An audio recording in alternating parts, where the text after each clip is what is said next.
Welcome, ladies and gentlemen, boys and girls, to another round. Absolutely fantastic to have you here at the Brickyard, the home of the Indy 500. My name is Stephen Koenig. Joining me in the box is Liam Swinburne as we bring to you another round of the beautiful Raceface.Pro ACC GT3 Championship. Liam, welcome to Indy. How are you feeling? I'm feeling good, Steve. I think it's going to be a really good race tonight. We've got a fast track with some really fast drivers. I think it's one to look forward to. It's going to be an exciting one. Now, turn one, always a tricky corner for drivers to have to deal with, as we will see a massive concertina for the drivers having to work their way through as they make their way into the infield. Short little straightaway. Well, I wouldn't call it too short. I'd say a little bit of a longer one. Slipstreaming going to be absolutely key before you navigate your way back onto the Indy Oval, charge your way around, enjoying the sights and sounds of the grandstands, and then you hit the infield for one last time. And I do think that's where we're going to see a lot of drivers having a bit of a difficult time to get into the pits, as it's quite an awkward way to get into the pits. You jump back onto the main oval and through the final corner, carrying as much momentum as you can to beat out your competition. I mean, Liam, looking at Indy and thinking in a GT3 aspect, this is quite a daunting task for drivers to get right, and conditions in terms will make things rather interesting. Oh, 100%. Turn one, I think, will be the most important one. Like you said, they need to get a clean start. Any drivers caught lacking into turn one will get spun around or, potentially worse. The infield is sort of tricky, high speed, low speed, mostly high speed, and the cars that are naturally understeer are going to have a fun time. The pit entry, is another place I think we should be looking, especially because you take a really weird line. It's sort of a outside. Oh, suddenly we're turning. So I think that'll be an interesting point for the race to watch. So as we talk about that standings, also a very interesting time in the Pro and Pro-Am, considering we've now hit Indy. We've now gone beyond the halfway mark. We're into round 6 of 8 rounds. Give us a bit of a thought of who is sitting where and competitors we need to keep a close eye on. Absolutely. So for the main one I want to focus on is the Pro guys. Henry Mayer is miles into the rest of the field currently, sort of 50, 60 points ahead. I don't have exact numbers. I do apologize. But Henry Mayer is leading out by a very large margin. Fleming and Bego, both of them, another one to keep an eye on. This is tight. They are currently 2 points apart coming into this race. With only 2 rounds left to go after this, I believe, it is going to get very interesting. Finally, rounding out our top 5 is Henry Platt and Brandon Kruger, 2 teammates who are also 4 points apart. So very close within the top 5 of Pro, and it is going to be very interesting to sort of see where everything comes together. For Pro-Am, if you'll give me 1 second, please. Ruan Heineke is, again, he's been on an absolute streak at the minute. 194 points for him, with Vessel Wuda in second with 161 points. They are fighting, however. Johan Verveers is one to look out for. 156 points. He could at any point give a bit of a surprise attack on Vessel. It's going to be an interesting race. It's going to be an interesting time, and considering we towards the end of the championship. Well, at the moment, Henry Mayer is the quickest on the circuit with a 135.4. And as we can see on Indy, it's getting a little bit darker. Headlights are coming on, but that's going to all change. We're going to go into daylight. We're going to have the sunrise starting to become a little bit more of effect, and we'll feel it into turn 7 and the final corner where you start staring at the lights. Henry Mayer at the top of the charts with Bagar Krobler and Tyler Humphries running in third place. Fleming Bauer down in 4th, trying to pick up the pace. Now, a 135 is what they have set currently. We're expecting that to get down to roughly about the 134 mid-range, and that's going to be the quickest of the bunch. But how critical is it to get the win here? How critical is it for the championship, knowing that you are into round 6? You've got 2 more rounds after this. The championship is all on the line. You haven't got any more points to play with to get yourself further up. This is what would be running through a driver's mind right now? Oh no. So for Bego, he is sat there currently in third place in the championship. He is in sniffing distance of that P2 and potentially P1 if mistakes are made. So Bego's definitely going to be sat there. He wants something to happen. He wants to take that win. I think for him and Fleming, this is where sort of points start to matter the most, because at the end of the day, they are the ones fighting. So definitely going to be very, very intense, and they're going to be, I'd say, stressed potentially, but then again, high level of competition. Stress is less of a factor for them than for your average Joe, but it'll definitely be there'll definitely be tension on that grid tonight. Well, Ruin Heineke down in 10th position, leading out the Pro-Ams in qualifying and looking to keep within the top 10, taking the fight to the pros. He's only got Chris Collison behind him in the pros at the moment that's closest to him, but many of the drivers still looking to put a time on the board. Brandon Kruger being one of them. He is stuck in pit lane. Motsahile down in 33rd is yet to put a valid lap time on the board, and Vian Putter as well, now only able to get himself further up through the field. So we do have a couple of drivers that need to get times on the board. Kruger, however, still in pit lane, is going to make it rather difficult for himself. Henry Mayer, currently fastest out on circuit, 0.1 of a second. Gerrit Bukes of the Singers Racing leads out the pack with a 1:35.230. Is it going to be changed, however? Henry Mayer does come across the line. He does take first place away from the Singer Racing. Pandacity now taking the fight. Duplessis out there in the Team Wolf colors will look to try and charge his way through. Now, interesting. Duplessis going and changing teams towards the end of the season. If we go back a little bit, Duplessis was in a variety of different colors, but now going in the same colors as Jared Bekum and the likes of Bego Frobler. Team Wolf starting to grow, the pack is starting to become stronger, and it looks like many of the drivers starting to enjoy it. Tyler Humphries out there in the Mustang. He's hoping to get a little bit more pace underneath him to try and catch up to Fleming Bauer. He's closing up in the slipstream, but just not able to get it done. Jason Farmer, another driver to keep an eye out for, has been on a charge. Going back to LMU that was racing last night, he was really trying to move his way up through the order, and now going from the likes of Monza all the way to Indianapolis, it is a monster change for them. No, absolutely. I think it is a massive change. Again, we were speaking about it last week, going between the two sims. It creates a level of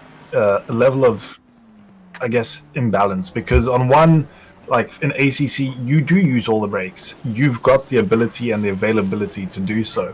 Whereas in LMU, it's a bit more modular from my understanding, and you have to watch your throttle and brake inputs a lot more than in ACC. So it'll definitely be very interesting to see how they adapt and readapt to the sims and what goes on from there.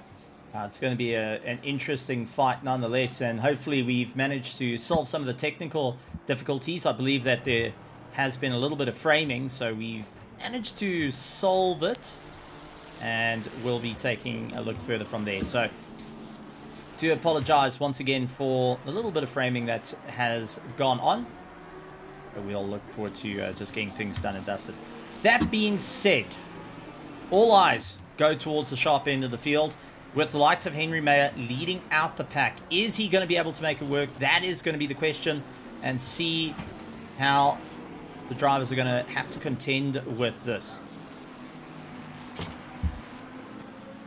No, absolutely. I think all of these drivers at the sharp end, they are pushing. One I am interested to see is Brandon. We know Brandon, or I know at least, from pit wall and from some inside sources, Brandon hasn't been having a good time with this car on the track. As far as I'm aware, not many of the Mustangs are enjoying their time. They're saying the car doesn't turn, and the rear is just, it's like it's on ice. So definitely interesting to see what'll happen there, because we know the Mustangs are really good in a straight line. Incredibly good. Can they make up the deficits is the question, and can they keep the car under control? Duplessis running in second place. Gerrit Bukes running in third. Times are looking close, but the 1:34 was set by Henry Mayer, but only just with a 1:34.99. And now we're starting to see drivers like Gerrit Bukes going and opening up the corner. does get Tyler Humphries minding out of the way to let him go. But Vian Putter, a driver that we said keep an eye on last race. And let's take you back to Barcelona last week, where Vian Putter was that very quick car. But unfortunately, due to luck just not being there, Lady Luck was not in the pit lane at that time. She was getting ice cream or going and getting a cool drink. Definitely threw him down the field. Jared Pretorius down 11th with Jared Bakum in 12th. Now, I've got a question to put out there. Bagel Krobler has got his new teammate ahead of him, running 3rd and 4th. That means they will have the 2nd row for Team Wolf. For Jared Bakum, who is running in the Pro-Ams at the moment, he's hoping to move a lot closer to the sharp end of the field to join the fellow pack. Is this going to be a interesting time for him to move forward? Is this going to be more pressure on the driver? They've got 3 minutes and 50 seconds to do everything that they can. I think with the pressure on the driver, that is all down to them. The team will be there supporting. Unless they are racing at the very, very sharp end of sim racing, the pressure won't be there as severely. However, that doesn't mean to say that the drivers won't be putting pressure on themselves. I know I've done it in past races. I know my teammates have done it in past races. So it is very much a case of, is the driver putting pressure on themselves, or are they putting it elsewhere? Yeah, definitely some interesting times necessary to move forward. So Bago Krobler down in 4th place, doing everything he can. Fleming Bauer's going to try and hunt him down. Tyler Humphries been making some good head waves and currently in for a charge. But currently, fastest on circuit, Gerrit Bukes, as he tries to power his way through, he's utilizing the slipstream of the Pandacity McLaren ahead of him, and this may actually help, and it does. Jumps him up into 1st place with a 134.7. Henry Mayer down to 2nd place. Will be stressing about that. Gerrit Bukes getting assisted to have that slipstream right across the line by Henry Mayer's own teammate. I mean, that is definitely not what you want to hear of, well, I'm going as fast as I can and I'm pulling the competition with us. So, big talking point. Brandon Kruger not going out on circuit. He is not doing qualifying. He will start 33rd in the field, and that is going to be a drop down the order and a lot of hard work to fight back. So many of these drivers are looking for crucial position, but in likes of Kruger's shoes, this is nightmare scenario because the pros are ahead of him, the pro-ams are ahead of him, and he's going to have to fight for position all the way through before he can even get close to Gerrit Bukes, Henry Mayer, Duplessis, Bago Krobler, Fleming Bauer. And let's even talk about it. Duplessis had a mechanical failure at Suzuka. He wasn't able to start. He's not in the fight for the championship, but wants to redeem himself at this point. He's not going to make it easy for any of the drivers as well. So I think we're in for one heck of a race, and keep an eye on Brandon Kruger at the back, who's got a mountain to climb. No, absolutely. I've just heard Brandon actually doesn't know how many minutes of qualifying is left. I don't know whether he's currently facing some technical issues or some mechanical issues. It'll be interesting to find out after the race, hopefully. But you speak about Gerrit Bukes, who's currently in P1, I believe. Yes. Gerrit is currently sitting just behind Brandon in 6th place. He is 1 point behind Brandon Kruger. So this might be a great opportunity for Gerrit not only to jump Brandon, but also Henry and potentially a couple of the other guys in the top 5 of the championship. If he can capitalize on this, it will work tremendously in his favor. It's going to be lots and lots of hard work just to try and push that a little bit further up through the field. I do think we're going to see drivers needing to really think about their strategies into this race, as well as the likes of Indianapolis is extremely hard on the tires and extremely hard on the drivers. Duplessis, take a look at that, 0.078 behind Gerrit Bukes. He's still trying to get a little bit more of a climb. He's still trying to figure out where it's going to work out for him. It's not going to be an easy charge. It's going to be a lot of climbing to get that pass done and dusted, but he is attempting to. His qualifying is done and dusted, so if you're out on your lap now, you best get it done and dusted. And I am seeing quite a few cars that won't be doing another lap. Kurt Bukes will hold first for now. Henry Mayer in third place for now. Beggar Krobler in fourth, has still got a lap underneath him. Fleming Bauer is in fifth. Here comes Tyler Humphries to come across the line. He will be in fifth place ahead of Fleming Bauer.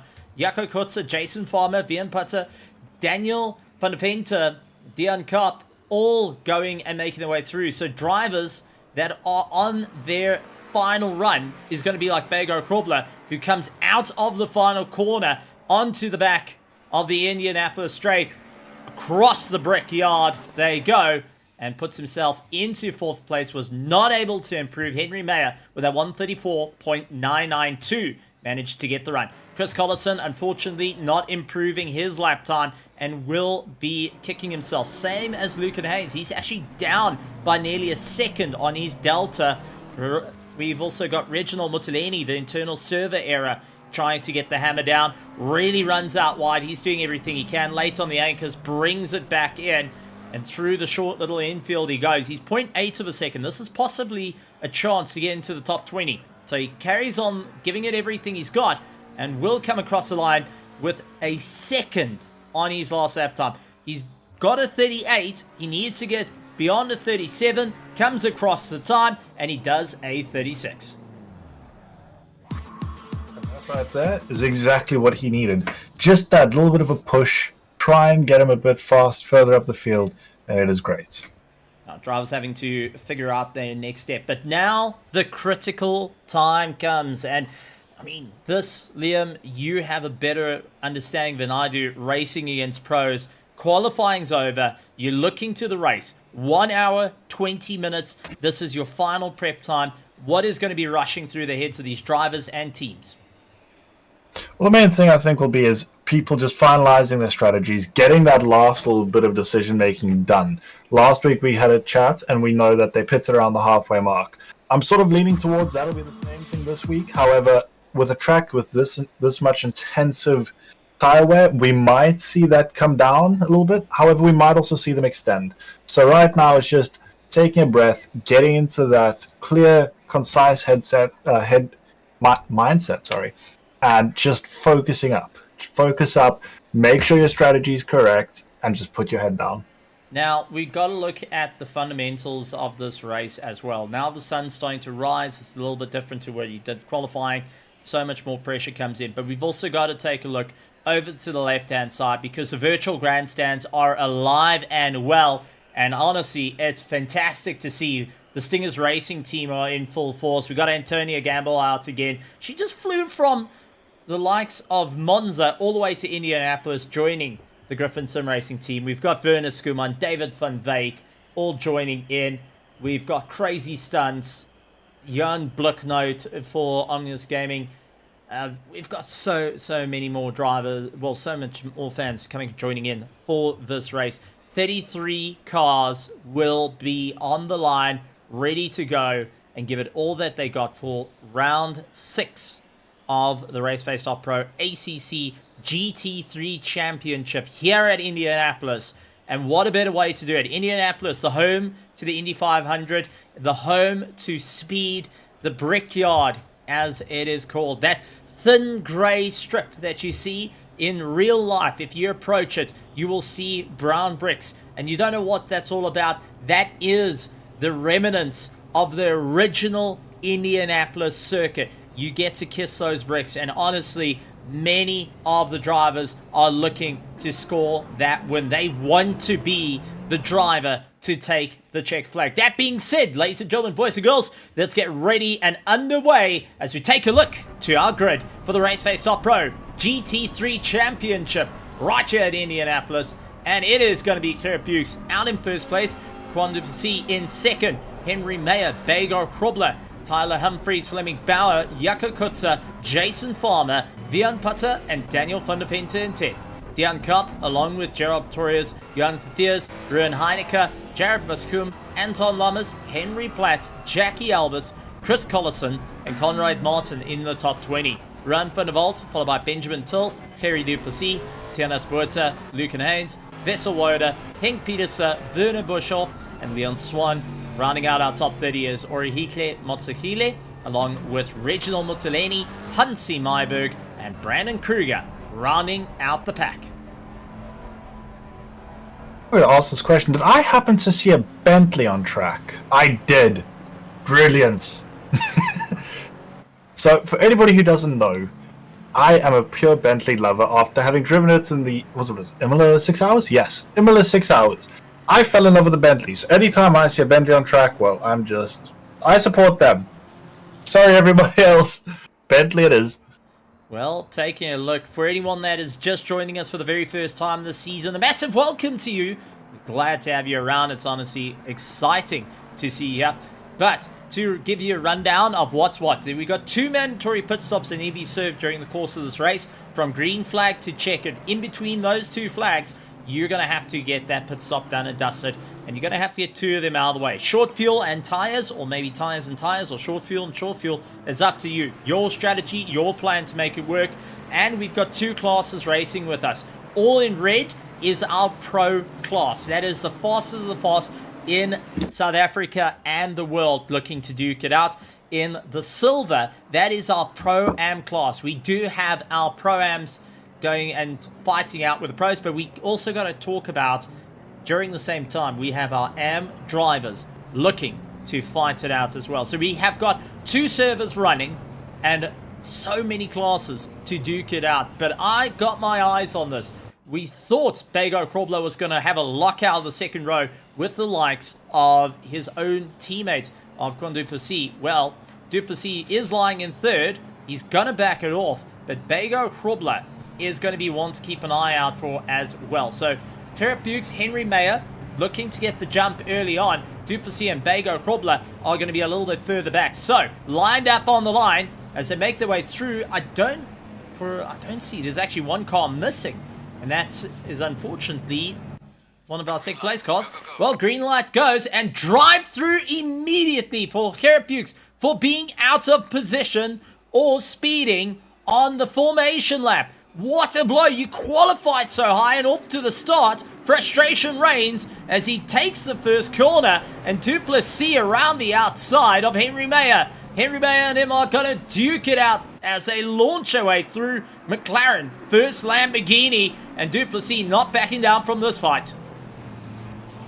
No, absolutely. It's a bit of an unfortunate one for Gerrit. He had a really good qualifying and he would have had a really good start. Now all he needs to do is just focus on extending and seeing what he can bring back from this race.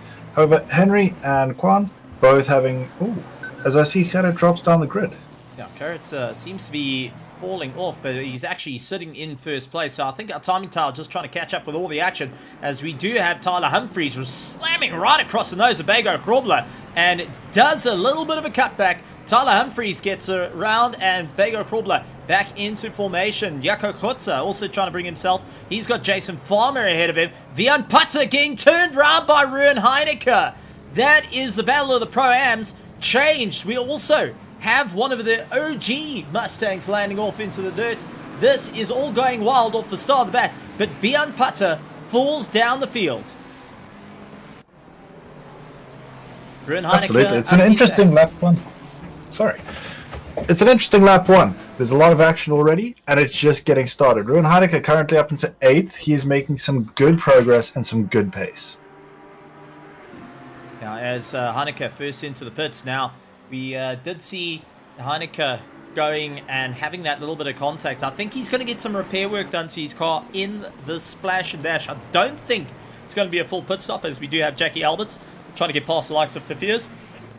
As they launch their way through, all the drivers are trying to figure out what's going to be the best strategy for them. Jackie Alberts stuck on the outside as Fifiers of the Trail Bullets is not backing down. Run for default. Also looking to put his nose into this duke out as they make their way through, but Gerrit Bukes down the pack is going to have a bit of an issue. He's in first at the moment, but he has to go through the pits not once, not twice, but 3 times due to that drive-through, and that is for being out of position, being that little bit quicker, not being as alert as what he needs to be. Tyler Humphries guarding the inside line. Bago Krobler sent very, very wide on the way through. We do have yellow flags, however, for the 48. That's for Fears. Fifiers is turned round, and what on earth has happened to him? Did he have contact with the 999? Run for the vault in the McLaren 720S Pandacity car. And for Fears in the Ferrari, there seems possibly a little bit of touching. No, that all looks pretty clear. Oh, run for the vault. Hard dive. And unfortunately, the door was firmly shut. But don't worry, the SWAT can kick it down. And that's unfortunately both damage to the cars. Absolutely. I think that was a bit of a ambitious move from the, what was it, McLaren? That was run for the vault in the McLaren that got clobbered. But we do see Garrett Bukes now into the pit serving his drive-through penalty. You know he's going to be shaking his head at that one. It's nothing you ever want to have happen. Unfortunately, though, not everything can be controlled sometimes. Sometimes it happens, but we've got to live with it. So Gerrit just needs to put his head down now, focus up, as we see Björn Putter making up positions on, who is that? Boshoff. That's Boshoff getting ahead of Boshoff, and that despite them not actually, they're fighting for class position here, and Björn Putter, who started first in the Pro-Ams, has got a lot of work to do. But one person that we didn't talk about, who's currently first to the Pro-Ams, Jackie Alberts, despite the carnage, is now leading the Pro-Ams. Henry Mayer first for the Pros, but Jackie Alberts, a silent assassin, got it in. Another driver got to talk about, Brandon Kruger, is up into 8th place. Well, he's moving into 9th position as he goes around Dion Cup and really puts the hammer down. Brandon Kruger from Stone Dead Last is in 9th place on the 2nd lap. No, that is absolutely incredible driving, and that's just him showing he has got pace, and he is showing everybody an absolute masterclass of what it takes to run with the guys at the front of the field. And going to have to find out. He's coming after a big win last night. Finding out with Bernard Barkhuizen in the Le Mans Ultimate Championship. Hansi Meiberg also having a bit of run with Conrad Martin. But take a look at Leon Swan. Big damage to that Aston Martin. And you can see the understeer starting to creep in and cause a bit of a problem. A couple of cars that have gone through the pits, we need to talk about it. Garrett Bukes served his drive-through penalty, so that's no change. Ruben Heineke leads out those that have done their first pit stop. Lucan Haynes in 2nd, along with Tennis Puerta, Henk Petersen, Reginald Mutileni, Jared Bacum. But Gerard Pretorius did a full 31.9, a full service on his car. Henry Platt did a full service on his car with a bit of repair time, and so has Jean Verfiers. Fleming Bauer has also gone into the pit lane and out. He's getting some work. He had his work done on the car. 56.6 seconds stopped in the box. And that's going to hurt. You know that's going to hurt. Right now, that is the sort of thing you do not want. It's the start of the race. And yes, it is a long race, but you don't want that bit of damage. It's not what any driver wants in a race. So he's going to be thinking now, okay, I've got some free air. And that is what a lot of the guys at the back who have done their first pit stops will probably be thinking is, I've got free air. And they're going to try to use that to the best of their abilities. I think one person we need to watch is Ruben Heineke. We know he's fast, and we know he's currently leading a championship. If he can make this work for him with the free air, I think he'll be a very interesting person to be watching this race. Yeah, and considering leading out those that have done the first pit stop, so we'll see how it works out. Brandon Kruger now onto the back of Jackie Alberts. I do think this is going to be a monster run as the drivers are doing everything possible to carry on. But Brandon Kruger, within 4 laps, has climbed 24 positions. I'm not joking. 24 positions up through the field. Fleming Bauer, however, has dropped 27 positions since the start of his race. He was doing oh so well, but it looks like the number 4 car just had significant damage to it. Let's actually see if we can cut back to see the damage. This was it. Across the nose, he sees Bago Krobler go for the inside and had rear contact with the 177, and unfortunately, there's a Bentley, there's a Mustang, there's the carnage that all happened, and unfortunately, his nose and door all getting a face full of it. All the cars getting a bit of repair work. Unfortunately, his car came off 2nd best. I wouldn't say maybe 2nd best, but maybe 5th, 6th, 7th. Depends on how many cars hits him, really. But I think that might be on him because obviously there was a monster dive, but you've got to take Ken. You've got to watch what's happening ahead. You can't decide. You can't just use your usual brake markers, especially in opening laps. That is not ideal for anybody. Getting that little tip on the rear, and that's all that's done and dusted. Jackie Alberts, however, losing out to Brandon Kruger. He still holds the Pro-Am lead, but now is closer to Kerry Duplessis as we see Jason Farmer putting pressure on Bago Krobler as they try to make their way through. Now, Bago Krobler has got his very own teammate, Jared Bakum, ahead of him, giving him a little bit of a slipstream here. Down the back straight, down the main straight they go. Jackie Alberts into the pit lane, looking to try and take away the advantage that Ruin Heineke has had during the course of this race. Björn Putter also diving into the pits as well. Jared Bakum, however, is creating a little bit of a concertina effect for everyone behind. He let Bago Krobler come on by, but now Jason Farmer and Jaco Hutzer will look to try and get by, but Gerard Pretorius is also in a fight for it as well. Gerard Pretorius for the Griffin Sim Racing team, trying to get around his own teammate to chase after the Team Wolf Aston Martin. No, absolutely. This is where sort of team games start to come into play now. You've got the Griffins, you've got... I can't actually see who's in front of them there. Team Wolf. You got Griffins, you got Team Wolf. They are all battling out across the field, from front all the way down to P29, where we're watching the Pro-Ams currently drive. They are battling out, and you know they're going to be using each other to their advantage, just to get that little bit of assistance. Well, 163 pulls off, and that was Conrad Martin. For some strange rhyme or reason, Conrad Martin pulled off the circuit. Let's quickly go into the helmet cam and see, was it a car shutdown? Did something happen? So he's carrying on the momentum, straight lines it, stops, and goes into pit lane. So Conrad Martin going and unfortunately dropping down the order, and is a retirement for this race. Absolutely. And as we look over to the virtual grandstand, we see Stingers saying, lol, it does suck, but let's see what we can salvage now, yes? So for that drive through for Gerrit. Well, this is the thing that comes down. A lot of strategies having to change. Hansi Meiberg making his way through. Rowan van der Walt getting the pass done and dusted. Stop go 30-second penalty goes to Leon Swan, however, for getting out of pit lane a little bit too quickly. Came off the button a little bit too quickly, and that is going to hurt. Next pit stop, that's going to amplify the amount of time he spends in the pits. Not what the 81 driver wanted to contend with, after he also had a bit of work done to his car being damaged. So, we are getting reports. Tyler Humphreys dropping down the order. There is Tyler Humphreys, stopped out on circuit. What has happened to the 777 car? So, carrying on the momentum through. Everything looking okay. Down the back straight. Fourth. Brakes hard. And... that's just mechanical failure. You can see he's not going through the gears. I wonder whether a wheel disconnect or something to that effect. It's unfortunate. He's back up and going, however, so whatever it may be, it might have been a full shutdown on the car. Potentially could have been. You never know what's going to happen in these sorts of races. Unfortunately, mechanical issues can creep their way in sometimes. So, Tyler Humphreys from 3rd to 15th now has got a lot of work on his hands to move up through the order.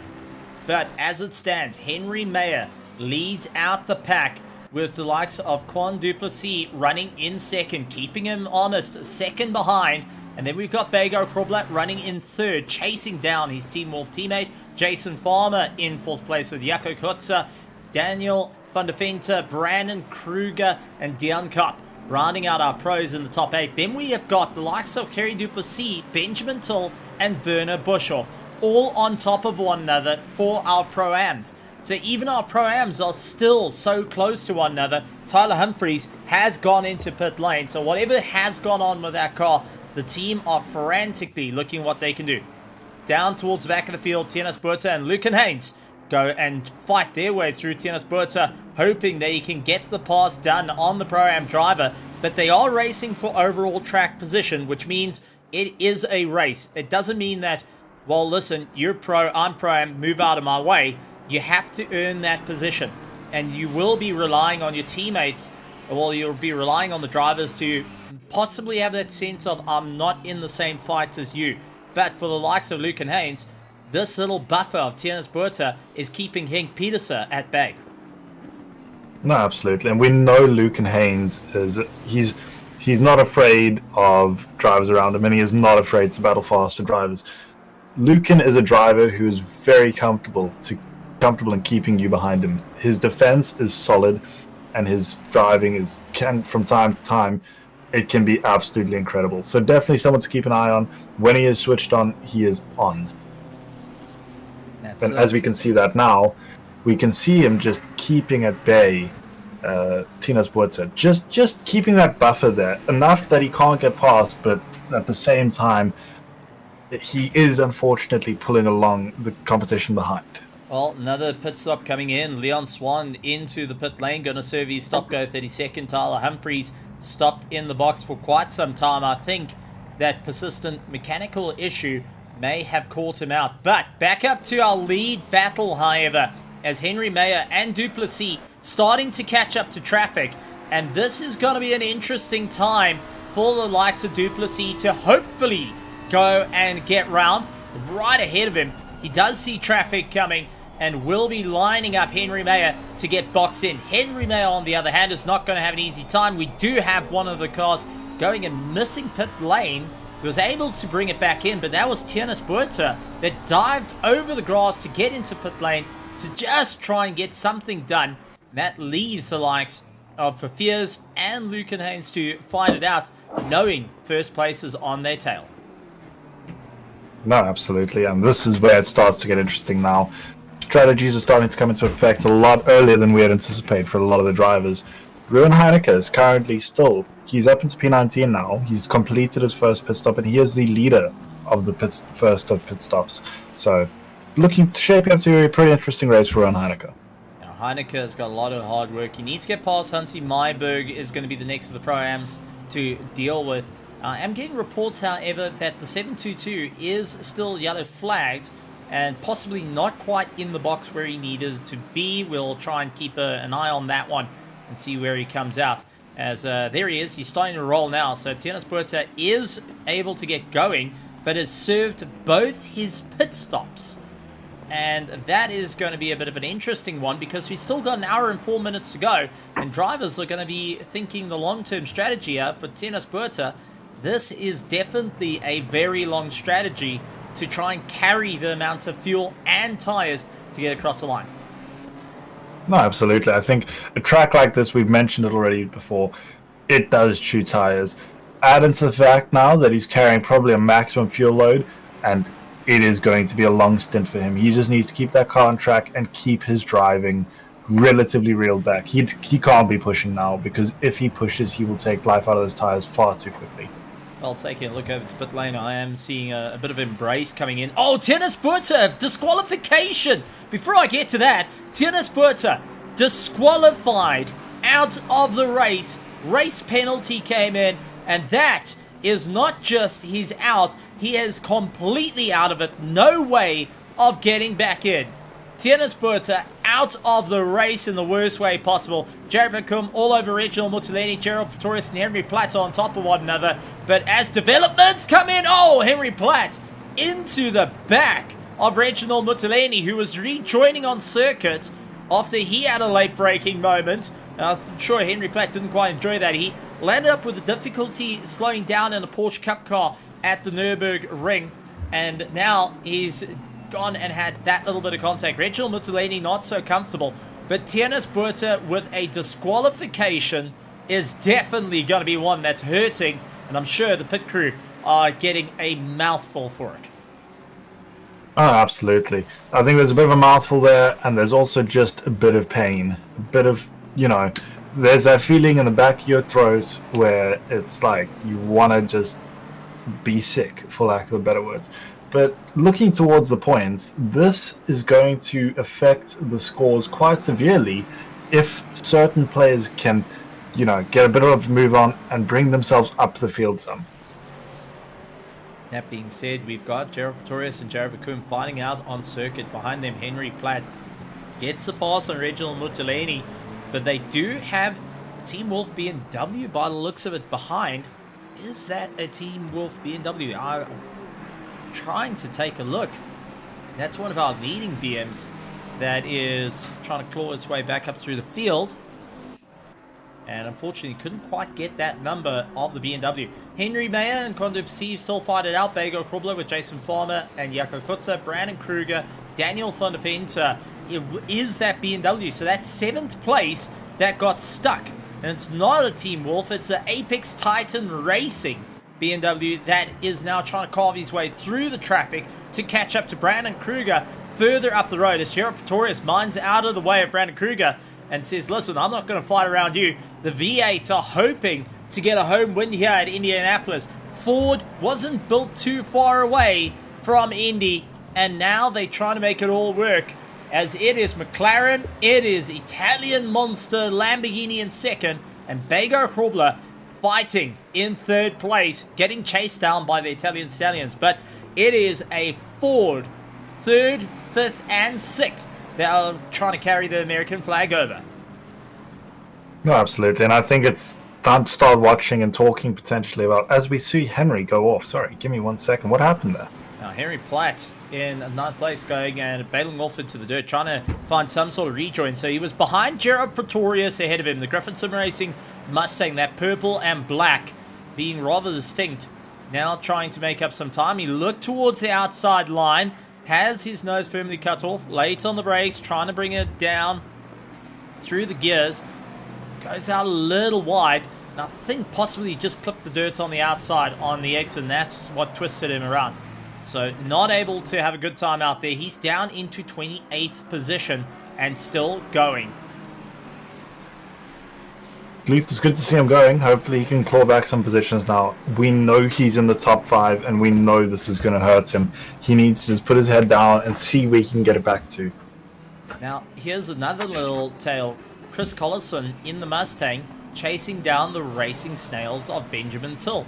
We have the Stingers versus Snails. So if you had to pick which of the two you would like to verse, would it be a snail or would it be something with a stinger? Personally, I'm not too fond of things with stingers. They tend to hurt. Whereas a snail, I'm not too worried about. It's just a little sneaky deaky around the outside and you're off to the races. Okay. So, well, for anyone at home and for the racing snails, how's this one? Go look up what a cone snail is. A cone snail actually has its own fishing hook, and it's able to fire that hook off to catch its prey at 40 kilometers an hour. You heard me. A snail that is able to use one of its appendages as a harpoon and fires off at 40 kilometers an hour. Its home is in the waters of Australia, of course, but... Of course it's Australian. But Benjamin Till has got a Japanese Lexus ahead of him, as we do see the likes of Kerry Duplessis trying to defend. Goes out a little bit wide, and Benjamin Till going to be hunting him down. Lamborghini's got some serious rotation compared to the Lexus, but the brute force torque that comes out of the small block V8 Lexus motor is able to get the run, but it is going to be Benjamin Till in the slipstream pulling himself along. No, absolutely. The Lexus, unfortunately, is one of those cars where if you're not getting the exits on it, you're not catching it down the straight. It's very much like the Mustang. It has got incredible straight line speed. Well, Benjamin Till finding that out firsthand. Chris Collison closing up on the back of him. 16th and 17th, we got Motsakile and Ruben van der Walt. They're closing up on one another. Van der Walt sporting some of the damage from early on in the race. And here's McLaren, and Motsakile not actually attacking him, just following him through, trying to just utilize the slipstream for a little bit longer, possibly a fuel-saving measure. Potentially, I think, you know, he might just be using the slipstream. He might just be holding out, waiting for a mistake. They're in a position now where they can sort of calm down the aggression a bit and just let mistakes happen, especially for Reginald. He has got that opportunity to just let the mistakes come. All right, well, Chris Collison and Benjamin Till still fight it out, but it is the likes of Ruben Heineke leading out those that have completed their first pit stop and will continue to do so. Now, this is going to be a bit of an exciting time because many of the drivers are going to be thinking, what is the next score? We do, however, get yellow flags for the 133 car. And this is Vessel Woda, who went off into the dirt. Fleming Bauer was catching up to him. So Fleming tried to go to the outside, switched back to the inside in his McLaren. And Vessel in the Merc, turning in. Oh, front end contact between the two of them. Fleming Bauer trying to unlap himself. Landed up getting that little bit of contact on the rear. I don't think significant aero damage coming into play, but definitely one to be very mindful of. I think the only damage there is frustration. I think for the most part, aero damage, they should be okay. It was quite a minor contact from what I saw, but there will be frustration. Benjamin Till looking to the inside and couldn't quite get the drive on Kerry Duplessis. Chris Collison, however, has got some serious drive. He looks for the inside line. Benjamin Till sweeps back, trying to defend the apex. Looks to try go a little bit more than the apex to go after Kerry Duplessis. Just hunting for any bit of the circuit. And they now will be going and bringing the likes of that. Is that for Fears? That has got the likes of one of the OG cars.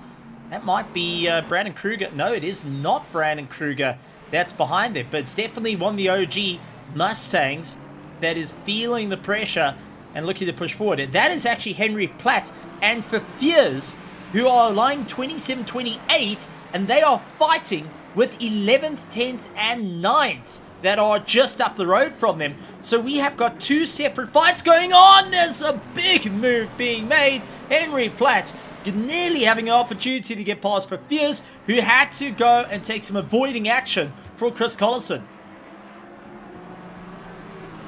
That is... I've got no words, honestly. That wasn't... Yeah, no words currently. Well, Kerry Duplessis holds the train and goes on. Leon Swan trying to move out of the way, but this is going to be Chris Collison having a great chance up on the inside of Benjamin Till. Both going side by side, door to door, out of the exit of one, into two. Keeps it all together. Benjamin Till falls down the order. Nearly had for Fears going for the inside. Henry Platt is also going to push to try and get it to happen. And Benjamin Till, after losing one spot, all of a sudden has a difficult time. Henry Platt up on the inside as for Fears goes off circuit and now drops out. So Henry Platt moving yet another position, now looks to try and unlap himself from the likes of that. Benjamin Till's in the top 10. Henry Platt up on the inside of 10th position and has just unlapped himself from 10th.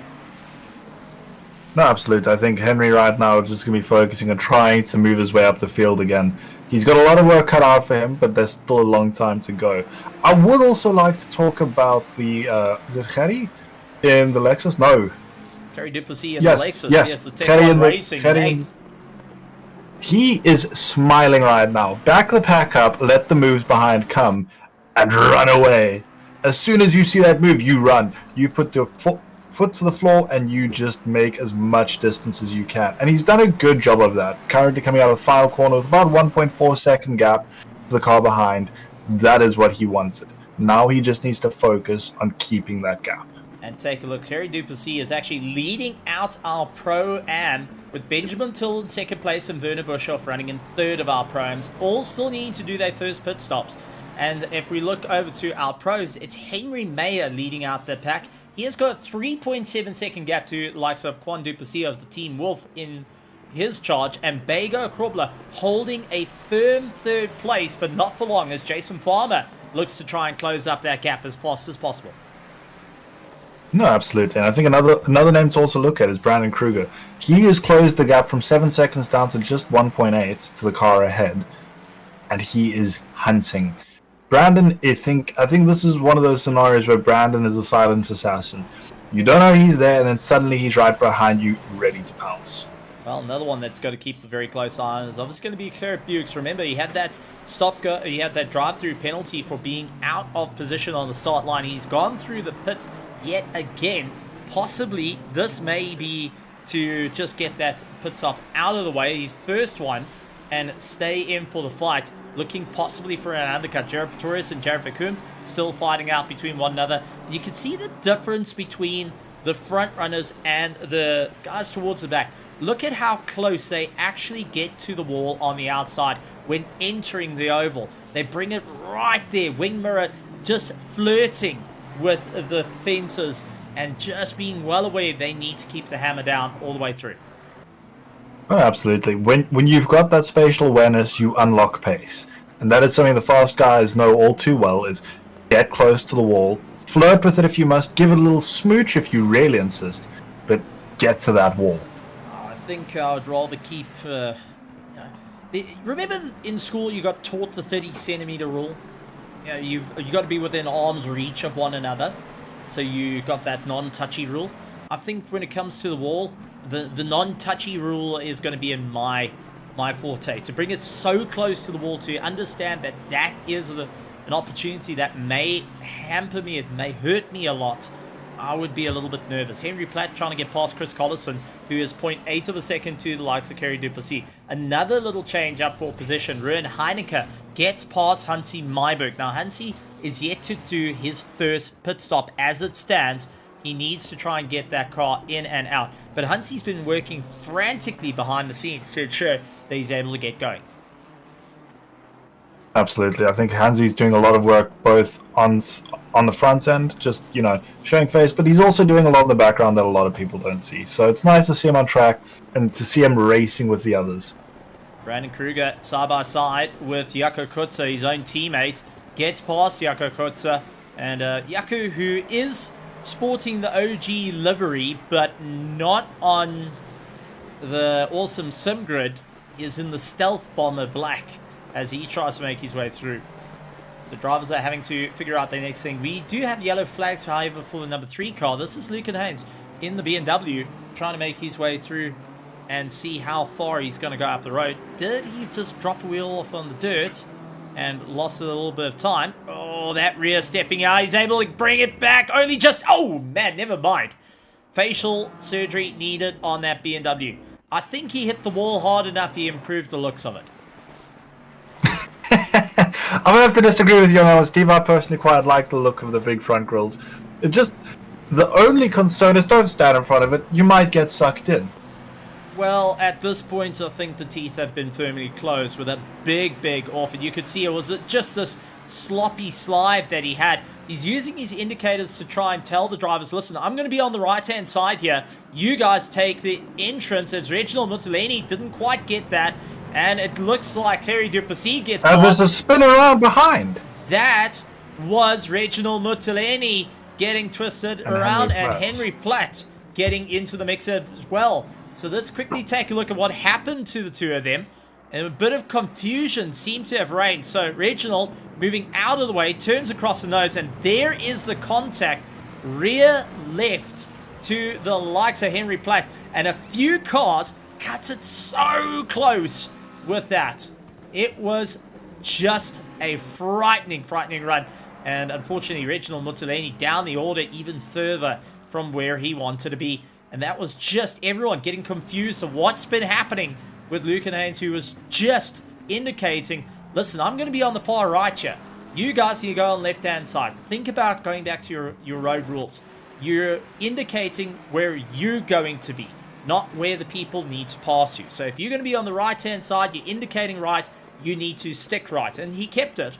But unfortunately, everyone else in a mob was not able to see that. They were too close to one another. And unfortunately, that made life rather difficult. Henry Platt tried capitalizing on the advantage, but it just didn't work out in his place. I also think it doesn't help. Unfortunately, I think there is a bit of onus on Lucan here. Yes, he used his indicator, but he did move onto the racing line.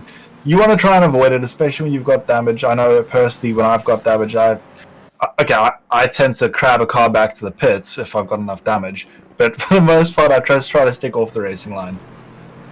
Well, it's all going to be eyes front now as we jump on board with Chris Collison in the Ford Mustang, who was closing on Kerry Duplessis. Interesting tell between these two. Think about this. We've got a Lexus small block V8, a Japanese-powered monster that many people swear by. Actually, the Lexus V8 gets engine swapped into a variety of different vehicles as time goes on. And now you've got the more modern of the V8s, the most modern of all the V8s in a set of quarter competizione, being the Ford Mustang, as it tries to put the power down with its Coyote motor. It's a 5-liter monster that's behind the wheel of this. They actually use this very same engine into LMP3 cars as a bit of an upgrade. So they don't sound the same. Well, there is a little difference in the exhaust, but that being said, the LMP3s do utilize a variety of different motors, mainly being Ford motors. The new LMP3, the new generations, actually use the same motor as the Ford Mustang, where you've got the old V8 power being Thierry Duplessis in the Lexus. Now, this is a 2019 chassis versus a 2024-2025 chassis of the Mustang. And you can see how the BOP has brought both cars together. You're able to identify, but also, one thing we have to point out, Thierry Duplessis is leading our Pro-Am. He's fighting against Chris Collison, who is a pro driver. And this is where it comes into fray. If the Pro-Ams aren't much slower than the pro drivers. If you go and look at when they were doing grading, the difference between Pro and Pro-Am was 0.1 of a second to be at the back of Pro.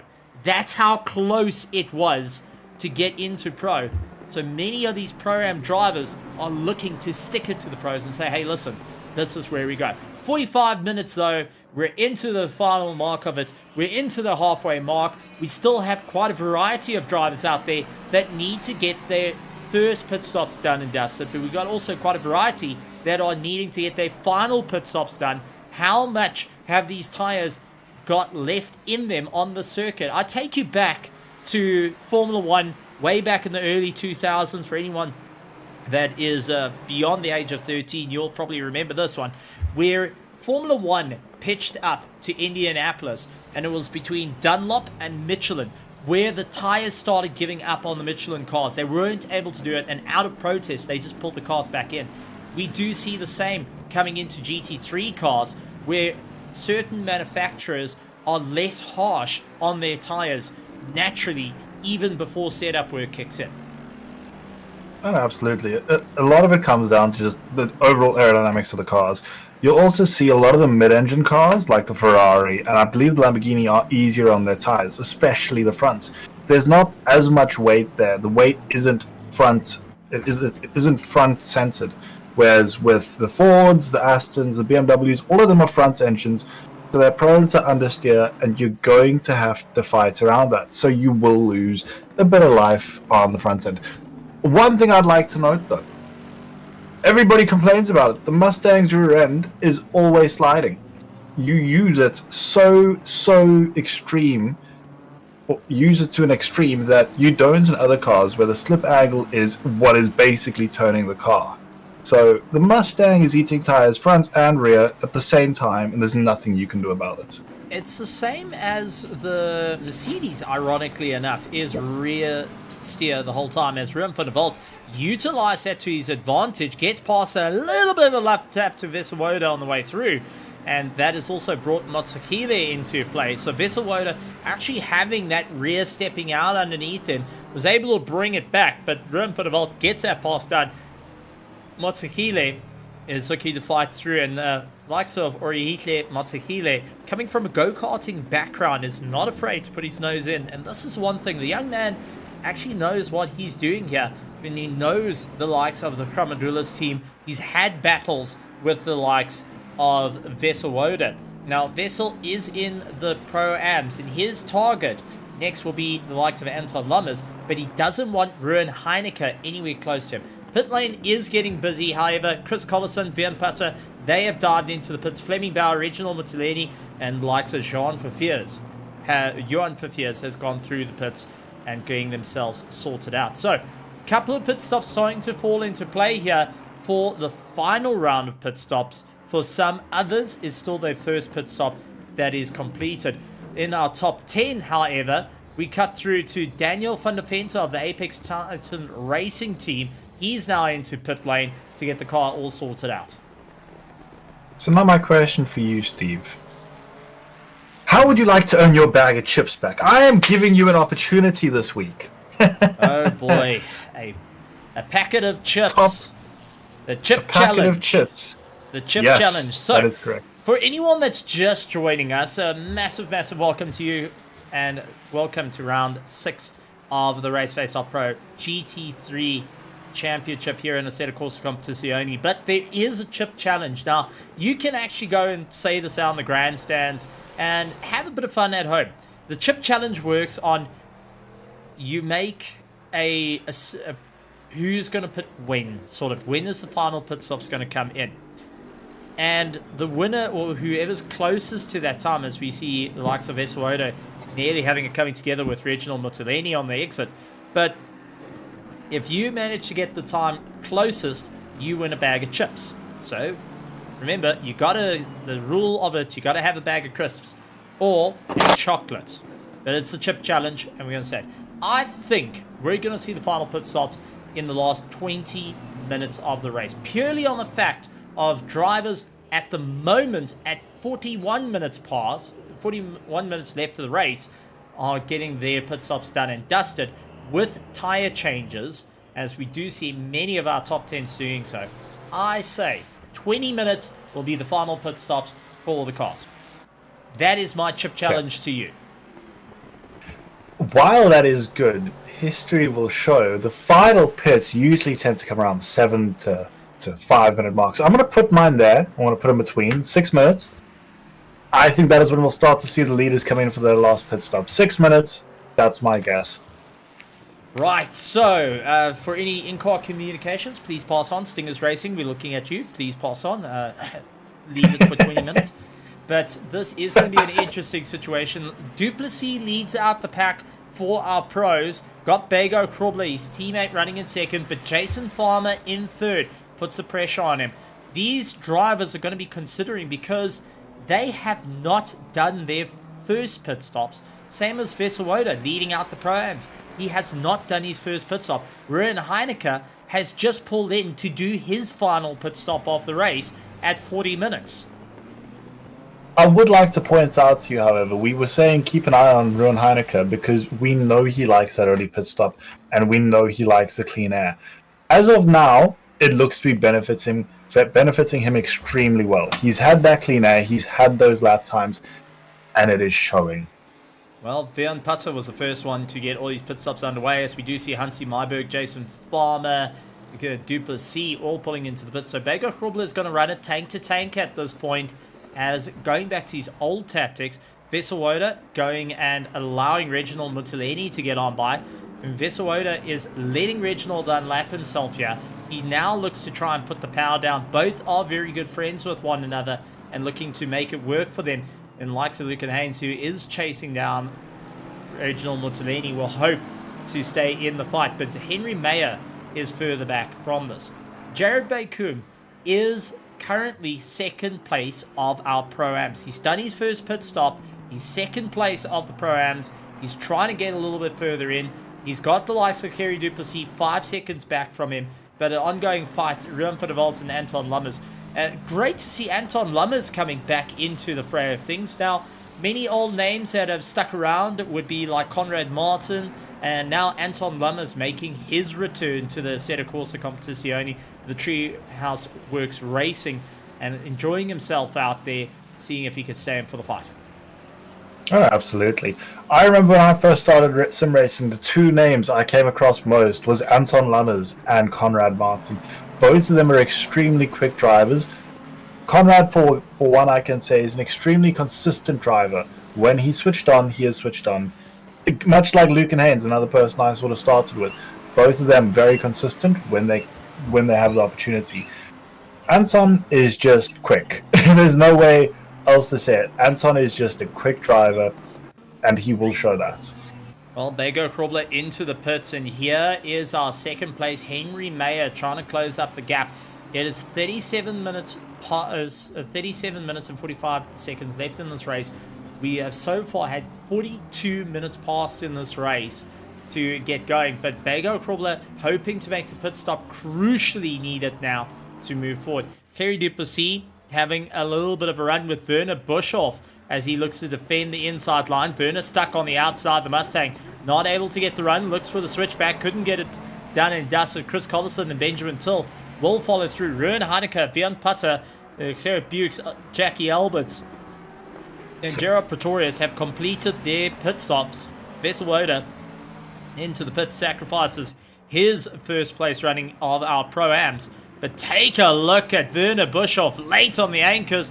And unfortunately, that didn't work out, losing not only his position, but 2 more after that. Chris Collison and Benjamin Till say thank you very much on that late braking maneuver. Henry Mayer will retake first place with the likes of Duplessis in second. Bagar Krobler still in pit lane.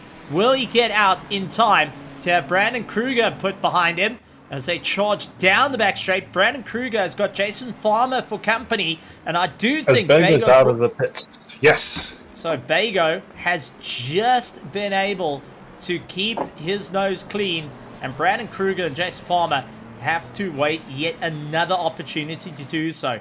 All our drivers have either no more stops or they have got one more stop left to do in this race. We so far have seen 3 retirements out of the race. Tyler Humphreys being one of them, still sitting in pit lane due to mechanical failure. The team still trying to figure out what's going to be the next strategy there. So lots and lots of strategy coming into play. Tire changes as well. We're getting reports from Stingers Racing as we do see Anton Lummers pulling into the pits. So is Chris Collison pulling into the pits. Werner Buschhoff looks at Benjamin Till. Couldn't quite get the pass done and dusted. Benjamin Till running a little bit later into the braking zone. Slows the car down enough and will continue on the drive. The Irish driver is having a great bit of fun out there. Oh, absolutely. He looks to be enjoying himself. He looks to be having a good time, and he is being very competitive at the minute. If he can just keep it, he's got Werner Buschhoff behind him, but just ahead is none other than Gerrit Duplessis in that Lexus. That Lexus is fighting for its life right now, and Gerrit is doing a brilliant job at just defending and defending and defending and creating opportunities for the cars behind to attack each other. Well, it is first and second, second and third on top of one another, and all the pressure comes in to make it work. Now, I did say the 20-minute mark is where I expect the pit stops to start coming into play, where drivers are going to have to utilize that. Any later, I do think you're going to have a bit of a fall off, and considering we've seen, unfortunately, the undercut not being as powerful, the overcut might be even more risky than that. Ruan Heineke's case in point of it. He's lying in 14th at the moment and just not finding the time to move up. Ruan van der Walt into pit lane as he leaves this battle to continue. Werner Buschhoff and Benjamin Till, our closest fight out on circuit. It is Ford Mustang against a Lamborghini GT3 Hurricane Evo 2, and he does look to the inside. Couldn't quite get the pass done and dusted and get going. Now, can I pass on a piece of advice about a Lamborghini to you all?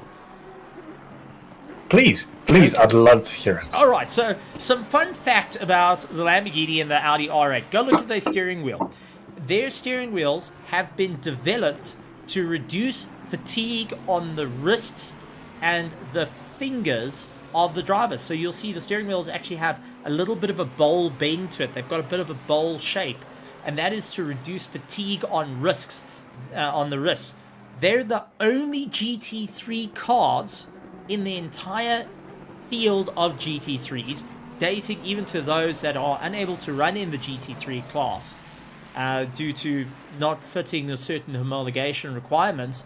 They're the only cars that actually have steering wheels purpose-built to relax your wrists in through the race. Second to that, if you go and look at a Lamborghini, due to they are a part of the VW Motor Group and Audi, you actually can go and see on the back of the gearbox of the Lamborghini, the Audi badge is on the housing. You will see it's there. You look in over the bell housing, you'll see the Audi badge. Now, you can get that changed.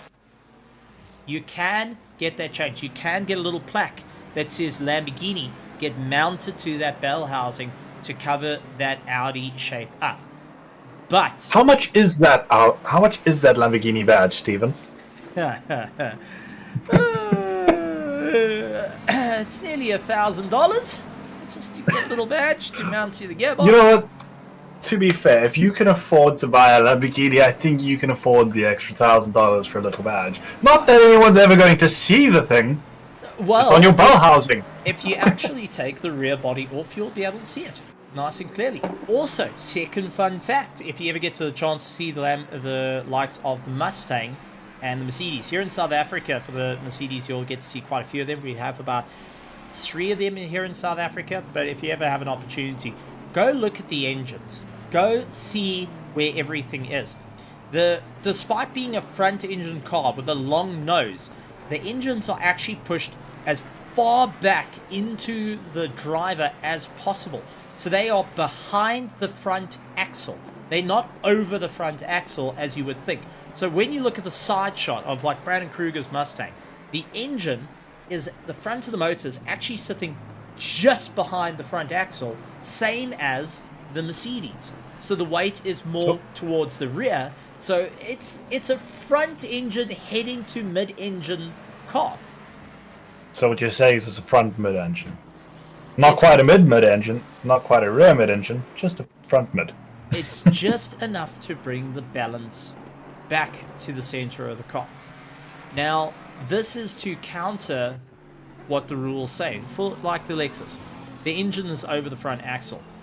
The GT3s were designed to be the cheaper version of GT racing. At the time, there was GT1 and GT2 that were getting absurdly expensive.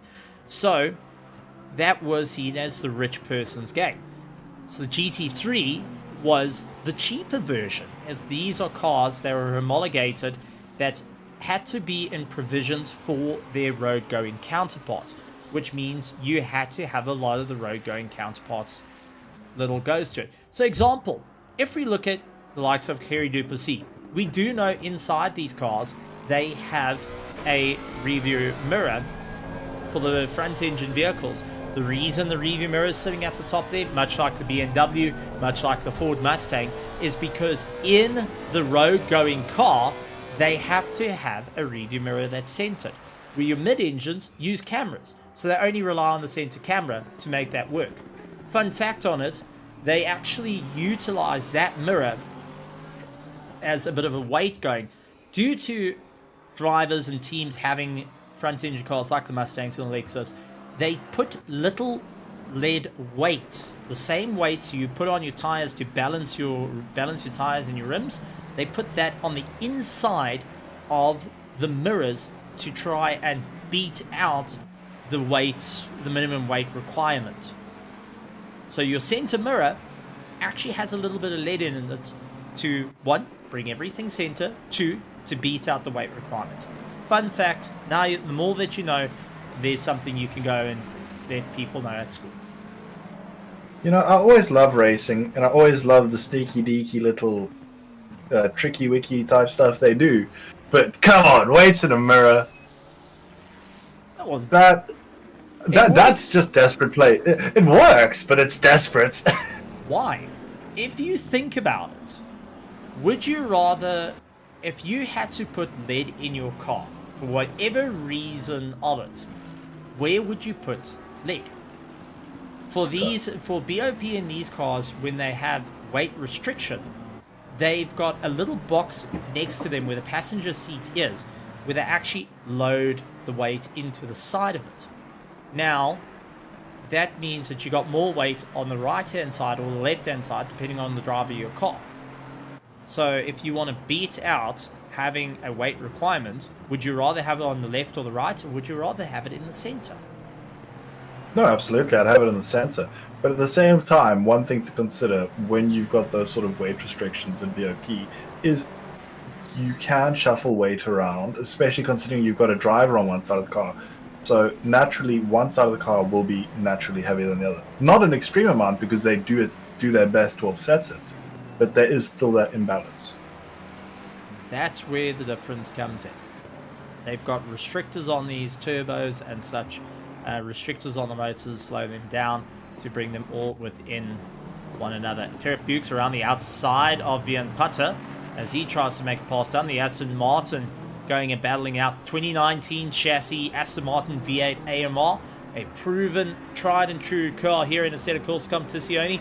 One of the most friendliest cars to new drivers. That being said, second to that would be the BMW, and third to that would be the Ferrari 296 for anyone that's looking to have a run in the world of Assetto Corsa Competizione and try it out. I would like to backtrack on that a bit. I do the Ferrari. Yes, it's a good car. However, I would not, if you're new to sim racing and you're learning techniques, the Ferrari is the one car that you really don't want to drive, because it is, for most people at least, a naturally stable car. It's a lazy car, especially when you're new. It just goes. It does what you want it to do. You turn, it turns. Okay. I don't like the Ferrari personally. I don't like it across iRacing either, to be fair. But it's unpredictable, and I can't eat curbs. Well, Gerard Pretorius going and missing the apex as there's a fight out between himself and Ruan van der Walt. Runs out a little bit wide, tries to go back on the inside, and is fighting it out. The Ford Mustang up against the Pandassi. Ruan van der Walt turning in a little too much, and a bit of error wash coming into play. Did touch the dirt and lose our bit of time. Dion Cup now into the pits as well as we enter the last 25 minutes and 53 seconds left of this race. There is still a lot on the line. There is still a mountain to climb, and many of the drivers are having to figure out their next best strategy. What are they going to do? Benjamin Till keeping pressure on Kerry Duplessis as they fight out for class position as it stands. But it's Henry Mayer, likes of Quinn Duplessis, Bago Hrobler lead out our pros. Kerry Duplessis, Benjamin Till, and Ruan Heineke go and round out our top three for our Pro-Am division, with the likes of Ruan Heineke, the only, well, is the fastest of the Pro-Am that has completed their pit stops. Kerry Duplessis and Benjamin Till keeping each other really, really honest, but I think they are killing their time to get away from the likes of Dian van der Venter, the likes of Ruan Heineke as well. I mean, this is not falling into place for them. Ruan Heineke is 20 seconds off the back of Benjamin Till. Absolutely. If I was in Benjamin's shoes right now, I'd have an honest conversation with myself and ask, am I losing time? Because if you're losing time to the car because of the car ahead, rather bring it to the pits, you've got a really good opportunity for free air. And if you come out ahead of the cars behind you, even better for you. You can defend. You don't have to worry about pitting again. But if you're losing that time, it might be worth coming into the pits.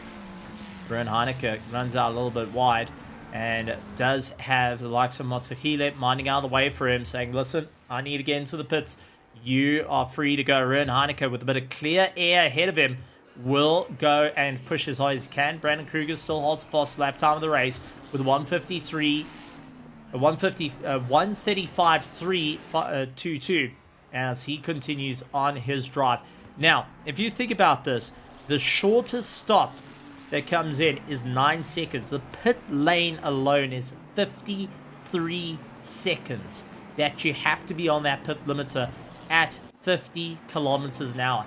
It is a nightmare to think about it, but you need to have 53 plus seconds ahead of your nearest competitor to be able to come out in time. And where we talk about how close that is, Brandon Kruger was precisely that. He worked out when was the last time he could get into the box, but was undone by his pit limiter right at the end. And many of these drivers would have taken that same approach of, okay, what do I need to do to stay in for the fight? Jared Bakum dealing with the likes of Ruan van der Walt and puts the pressure on Jackie Alberts ahead of him as they fight out for position. Yeah, absolutely. And I think also another thing to consider is, especially the front runners, they're not wanting to put heat cycles through those tires. So at the first pit stop, they're pretty much always guaranteed to take tires, and that's why they hold off so long on them, because that second one, it's quick and it's easy. You come in right at the end, you don't put that much of a heat cycle through it, and if you do, well, you're not losing that much time towards the end of the race. Whereas if you pit with, say, in 2 minutes time at 20 minutes, you might find that your tires fall off rather quickly. Well, we're going to have to keep an eye on it. Vesselwader out of the top 10 does his pit stop as we see Ruben van der Walt doing everything he can with Jared Bakuma on the back of, in front of him, trying to make his way up through the order. Brandon Kruger, however, 1.1 seconds behind Bego Krobler, now less than a second as they dive into turn 1.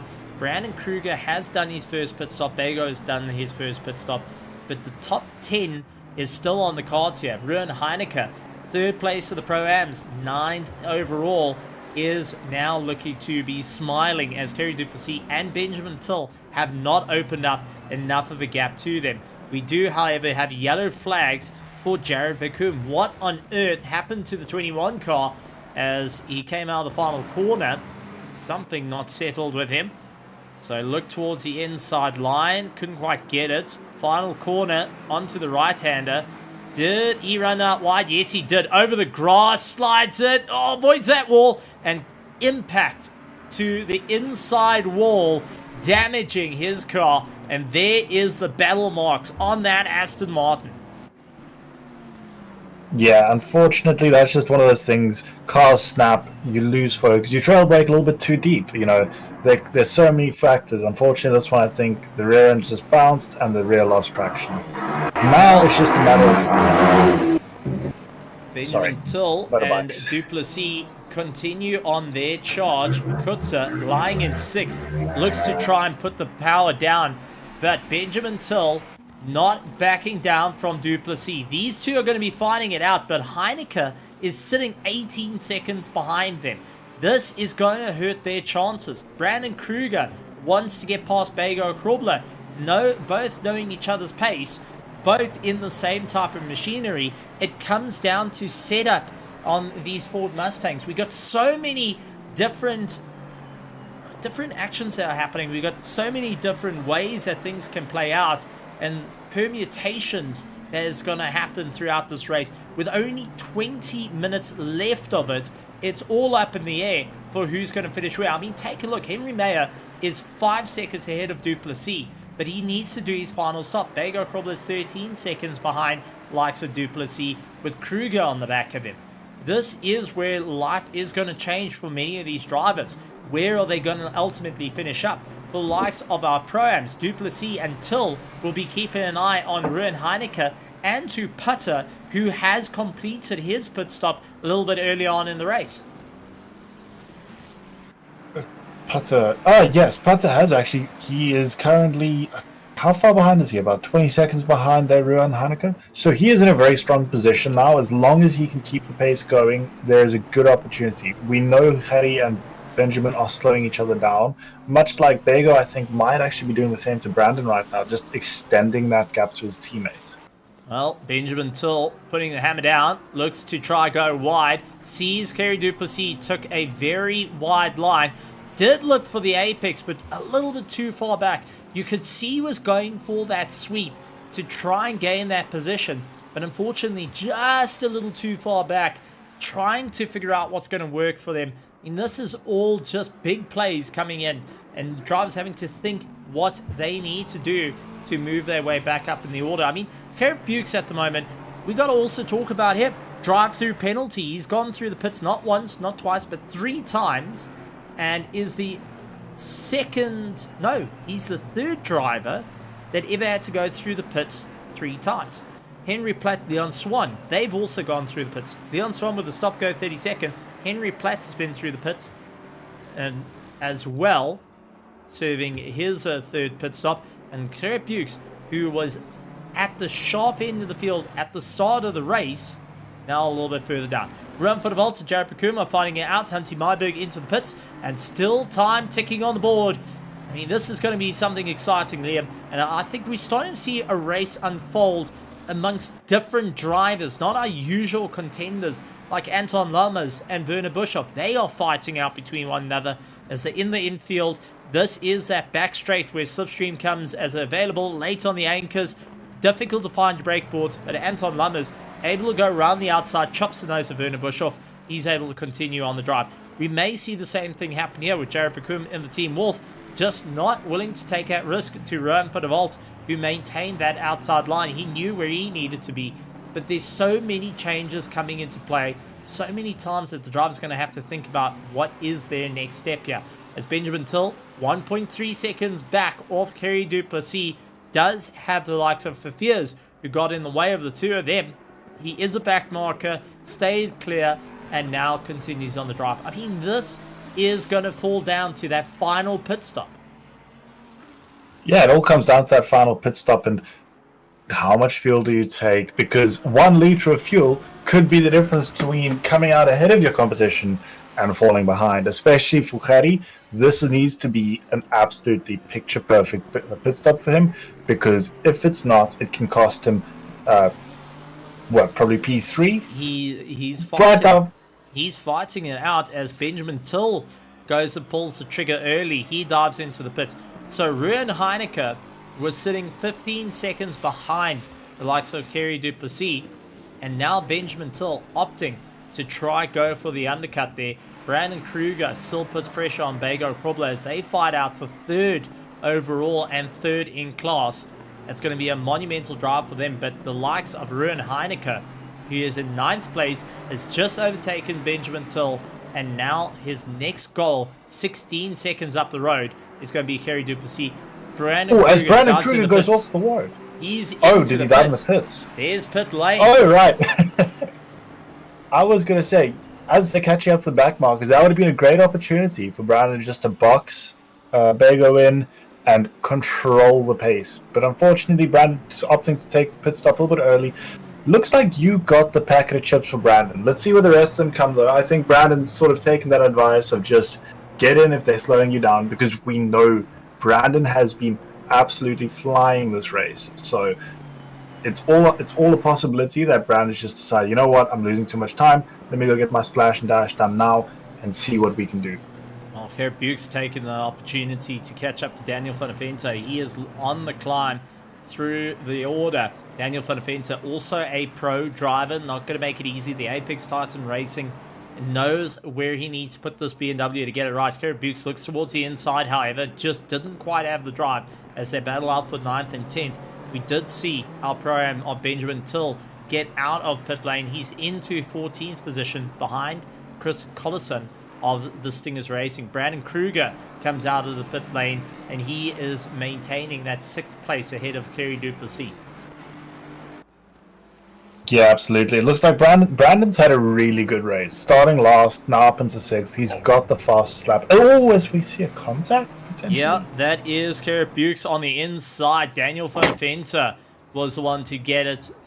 And the two dinging doors on the way. Not quite how you want to be racing, door to door and up against one another, but it does happen. Ruan van der Walt trying to get past Motsegile and looks for the inside line. That is a perfect move. The one thing I've been wanting to mention at all race, I just keep forgetting. One of the things about the McLarens that make them so good at a track like this is they love high-speed corners. Due to the way their aero is, I don't know exactly, but a McLaren through a high-speed corner is hard to beat because they just have so much grip in the high speeds, medium to high-speed corners. And you got Jared Pretorius and Werner Buschhoff. They are fighting each other, two Mustangs. Also, big fans of having lots and lots of power underneath them and fast sweeping straights as the flames bellow out the exhaust as they announce to Indianapolis that there's only 13 minutes and 30 seconds to go around this beautiful circuit.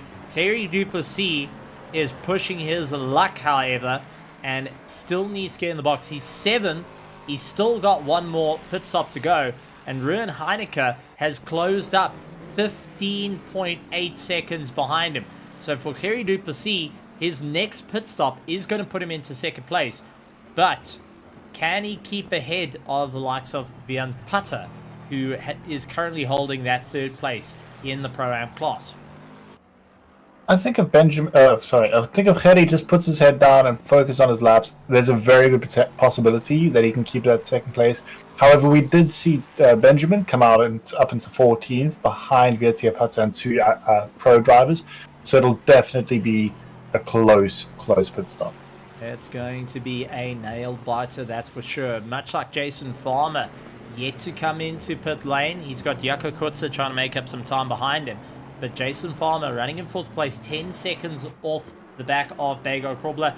And Quan Duplessis running in 2nd place has got Henry Mayer 4.8 seconds up the road. Henry Mayer has been opening that gap little by little, but the trigger is going to be pulled by one of our top 5, and that is going to cause a action and reaction.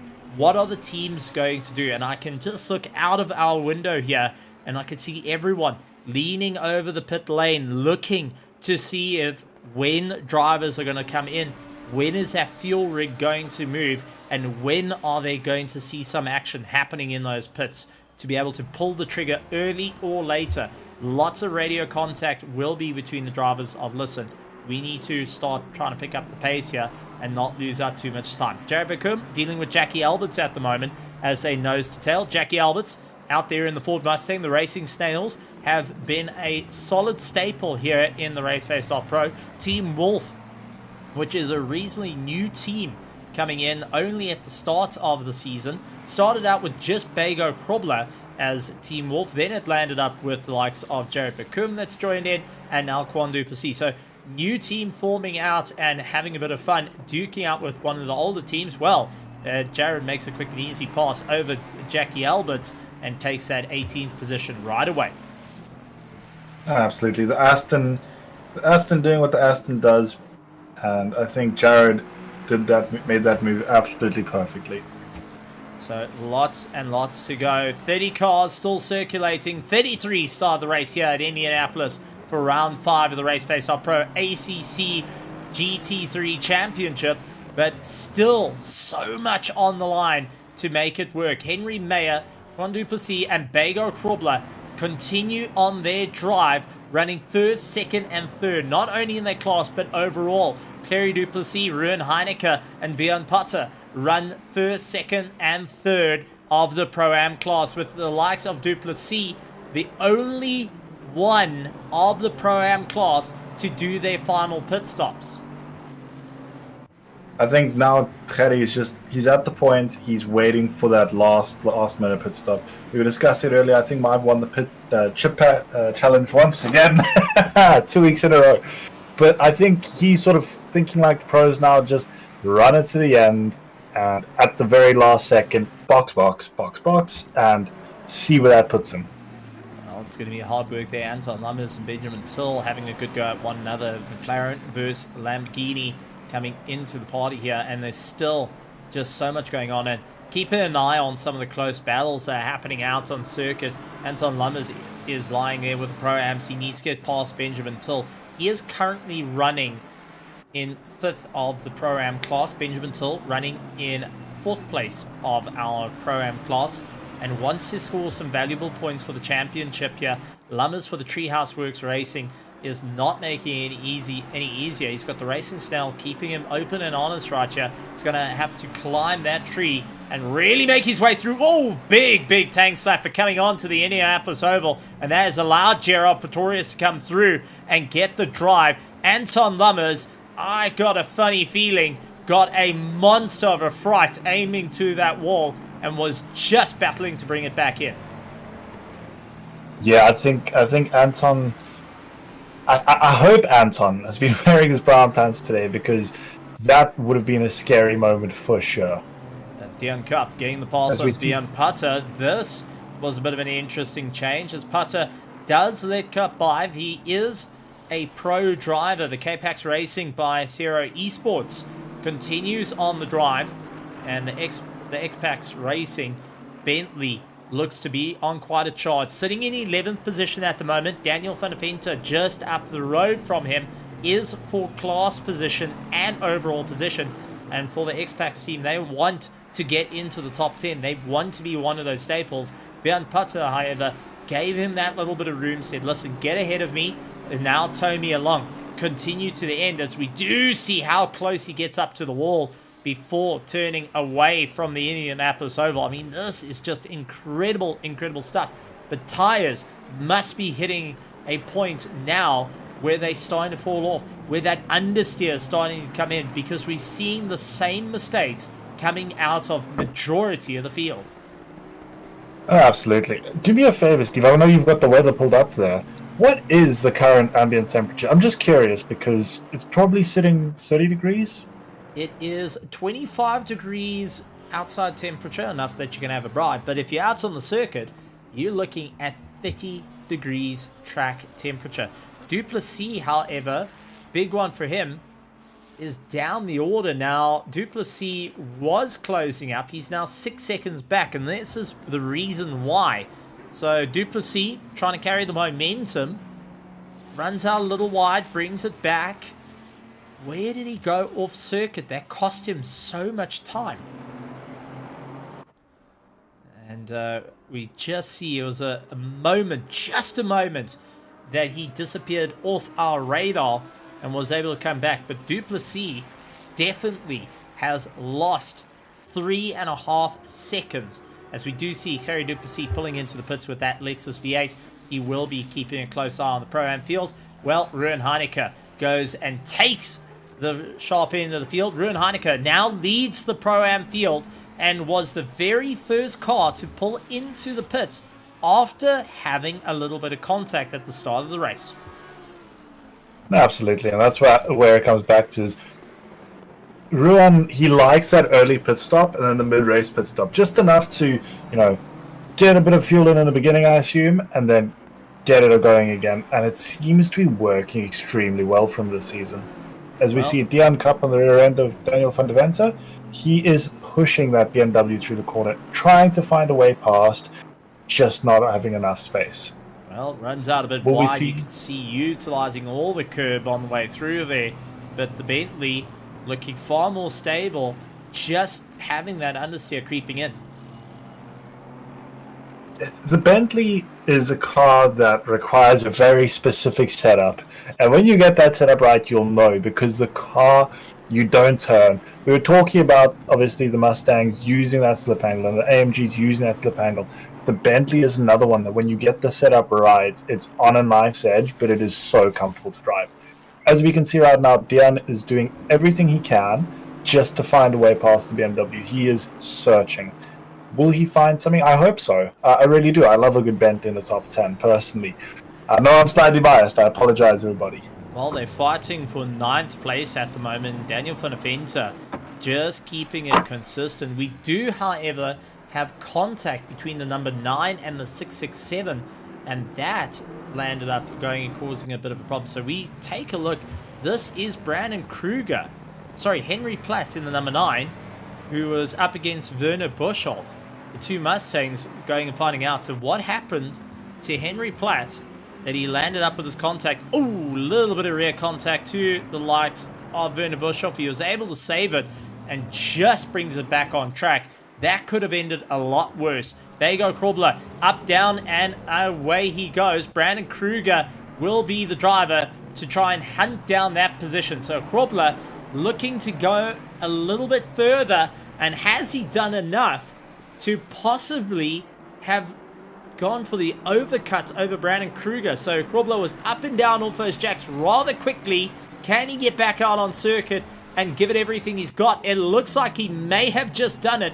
Brandon Kruger will be right on the closing run of it with 3 minutes and 40 seconds left in the race. We still have our top 4, Henry Mayer, Duplessis, Farmer, and Kutzer, still needing to do their final pit stop. It's gonna have to be this lap. It can't go any further as they're running in the 136s. There isn't enough time for them to get in the pits and sort out. Duplessis is the first one to dive into the pits of that remaining top 4. Is it enough to undercut Henry Mayer? I think it's going to be very, very close. There was a rather large gap between Henry Mayer and Quan Duplessis, so it'll be interesting to see when they come out of the pits. Right now, what I'm curious about is Cup is now up past Daniel van der Venter, and that is looking like a bit of a hunting from Jan Pater. Vian Putter doing everything he can. We are getting yellow flags, however. Massive amount of yellow flags coming into play for the number 4 car. This is Fleming Bauer. He has got Jackie Alberts and Henk Petersen following suit. So late on the anchors. Bauer. Oh no, that was late braking. From 2 cars, not from 1. No, that was from 1. That was purely coming in. That wasn't Jackie Alberts. That had to be the 816 of Henk Petersen missing his brake marker and acted like a bowling ball through both drivers. Bago Krobler comes across. He is behind Brandon Kruger. So Bago Krobler has lost out that fight to Brandon Kruger and now is 4 seconds back. Henry Mayer pulls into the pits. Jason Farmer will be the next one. Jaco Kutzer falls into 6th position at the next round. I mean, this is just going all out of turn for the last 1 minute and 38 seconds. But what a mistake coming in. Missing out the brake marker goes to the likes of Henk Petersen. That cost him time and also put damage onto his competitors. Oh yeah, absolutely. It's an unfortunate one. I mean, I've been there. I unfortunately did it on a teammate where I missed the brake marker.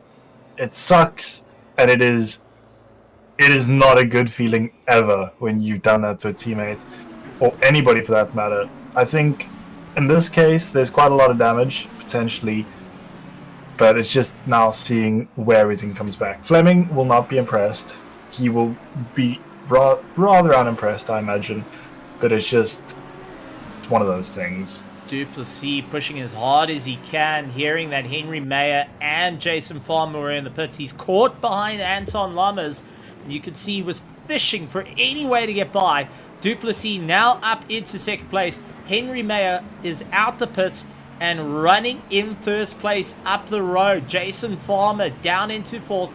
Brandon Kruger up into 3rd. But I think with the likes of the battle going on with Anton Lammers has cost Duplessis the win here. It is our leader on the final lap. We have got Henry Mayer with a 10-second gap to likes of Quan Duplessis, who tried everything, just got held up, and unfortunately cost him the win. That must be a gut-wrenching punch to not been able to get that little bit closer for the fight, to get that little bit closer to go on. But Henry Mayer timed it to the T and has completed all his pit stops. So this is going to be a race to the end, and what a race it is going to be. But I do think there's going to be a lot of heartache for a lot of drivers. Oh, absolutely. I think a lot of the guys are going to be feeling rather hard done by, especially when some of it's silly mistakes, some of it's just hard racing, but at the end of the day, some people are ultimately losing out. 29 cars due to finish, and Henry Mayer takes the checkered flag for round 5 here at Indianapolis.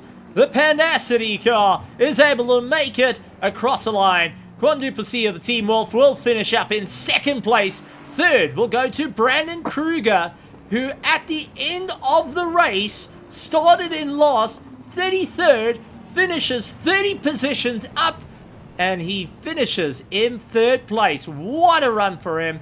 Bago Krobler will finish in 4th, followed by Jason Farmer. Ruan Heineke will come through in 6th, with Gerard Bucas, Dion Cup, Daniel van der Venter, and who has got the likes of Vian Putter on the back of him. But it's Ruan Heineke to take the win for the Pro-Am. Vian Putter will take 2nd place, and Gerry Duplessis out in the Lexus will take 3rd for the Pro-Ams here at Indianapolis. And what a race and a half, folks. What a charging right the way through, and honestly, couldn't think of a better way to finish off. Stunning efforts as we do see the remaining of the cars coming across the line here at Indianapolis. Man, oh man, this has been a race and a half and a race edition for all the drivers, and what a stellar effort for everyone to get through. Indianapolis, one of the most difficult circuits, I personally think, due to the nature of it. Tight inside with a very quick, fast sweeping corners that relies on you getting that perfect lap after lap to stay in the front. But Liam, what's your thoughts on this race? I am honestly quite shocked throughout the whole race. I mean, Harry, he put in a really good masterclass towards the end there, just opening up that gap. I mean, we spoke about Benjamin, who he tried to make the undercut, and the same undercut we saw that Brandon used so effectively. It was definitely a tight one, but Harry just managed to time that to perfection towards the end of the race.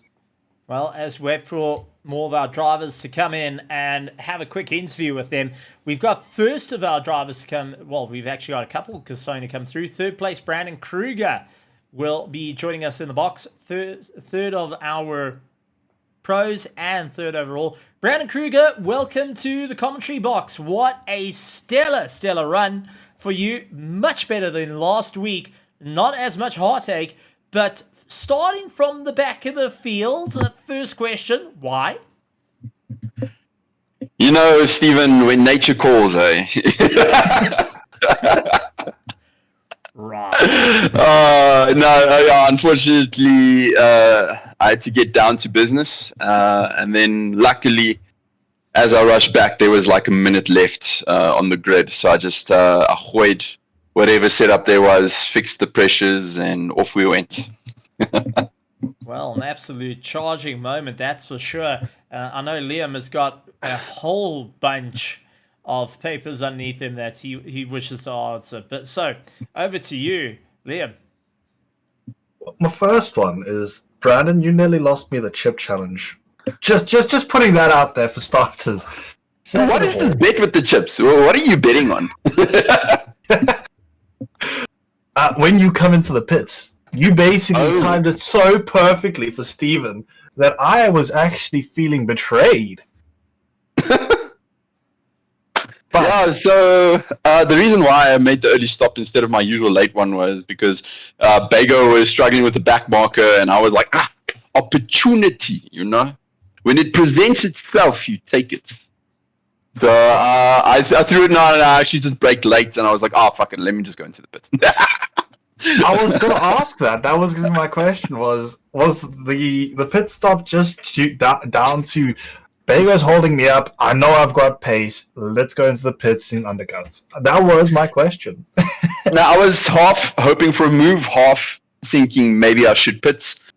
Move wasn't on because I just completely wrecked my braking points, and I went onwards, and I was like, okay, carry that momentum into the pits, and hopefully something happens. Well, something did happen, Brandon. P3 for you, mate. Well done. Thank you, Liam. Before we let you go, Brandon, anything you'd like to say to all our amazing sponsors here at Raceface.Pro, to all the drivers and teams, and most importantly, I'm sure you got to have a big smile on your face out there in the virtual grandstand, seeing how full it is here at Indianapolis. Yeah, thanks to you guys, Stephen and Liam, for making this stream possible. It's always nice to go back, watch the races, and have your excellent commentary. So entertaining. But yeah, thanks to our sponsors here at Raceface, and thanks to everyone in the virtual grandstands. It's nice to see your support. And yeah, on to the next one. Absolutely. Third place of our Pro Division, Brandon Kruger, going and having a stellar one. That being said, we do have the rest of our drivers coming through. So let's start looking at our third place in our Pro-Am to come and have a chat to us. And that will be the likes of Harry Duplessis. Liam, over to you. Good evening, Harry, and an absolutely brilliant race by you. Yeah, I was quite surprised to drag that Lexus to P3. I do have a question for you. Was the late stop a strategic plan? Actually not that late, but first stint had a front left puncture, so dragged that out as far as I could, then stopped. Was considering maybe not stopping for tires, but then the puncture forced me to stop for tires. And then, second stint with that new brand new set of tires had another puncture. So I was already losing pressures in the front left. So I knew if I'm going to stop, cool down the tires, I won't be able to get that pressure back. So kind of just went as late as possible. So it's just one of those forced, unfortunate tire stops, or forced late stops. Yeah, I had a lot of pressure from behind. So that second to last corner, I was cutting it quite a lot. And I think that's where that curve is kind of what ruined that front left. Okay. Steve, do you have any questions? I know you've bustling. Well, Kerry, first of all, congratulations on a stellar effort. Take us through, you were in some monumental battles for quite some time. It looked like the Lexus had the drive out of corners, but didn't quite have the straight line. I mean, take us through the battles that you've had. What was running through your mind, knowing that you've got such fierce competitors behind you? Yeah, exactly that. It kind of felt like I had the corner exit, but the entries, it felt, especially this last stint when I came out behind Chris Collison, and I could just see when he breaks and when I break. It was a lot later, so I don't know if it was tires or if the Lexus just not that good on the brakes, but I could see I had the corner exit on a lot of guys, especially the Mustangs. I was surprised that I could drag them on the corner exits, but yeah, corner entries. So it was easier to defend than to overtake, especially. Always a tough one. Well, third place in the Pro-Am class. Very well done to you. Before I let you go and enjoy the celebrations taking third place in the Pro-Ams, is there anything you want to say to all the sponsors here at Raceface.Pro, to the teams, to the drivers, and most importantly, to the virtual grandstands that lined the stands here at Indianapolis? Yeah, I just wanted to say thanks to everyone that makes it possible for us to race on a Thursday night.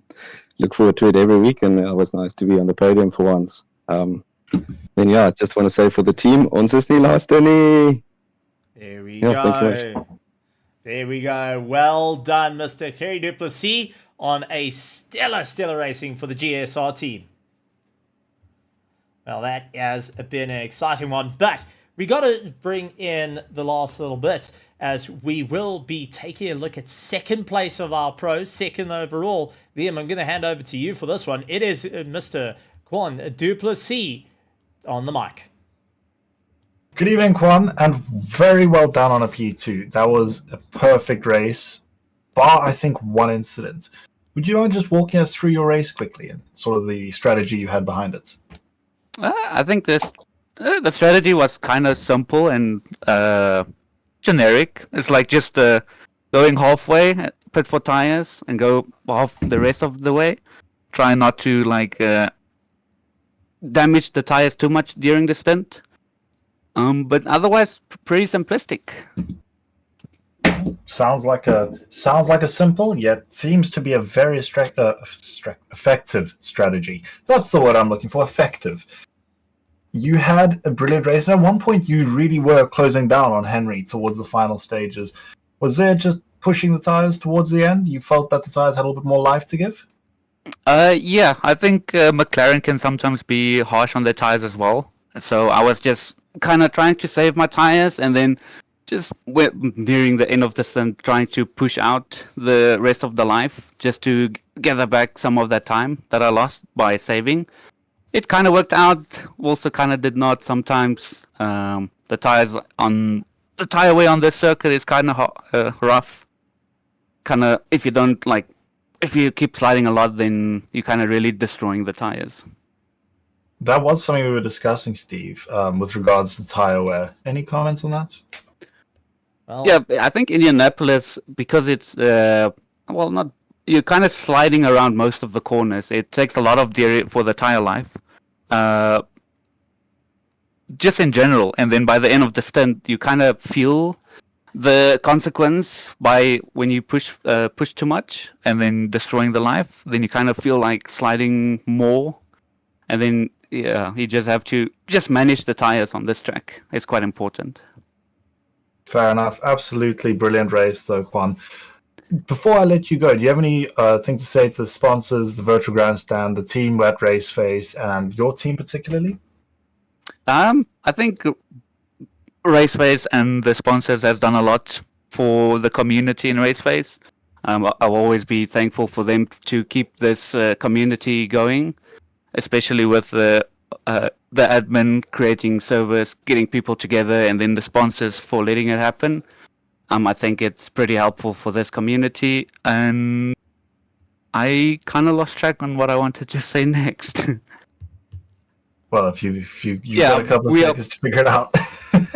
I'm like always very thankful for the sponsors and the admin group. They always do a very good job. We'll see them in the next race. Absolutely. Do you have anything to say to your team and potentially your sponsors before I let you go?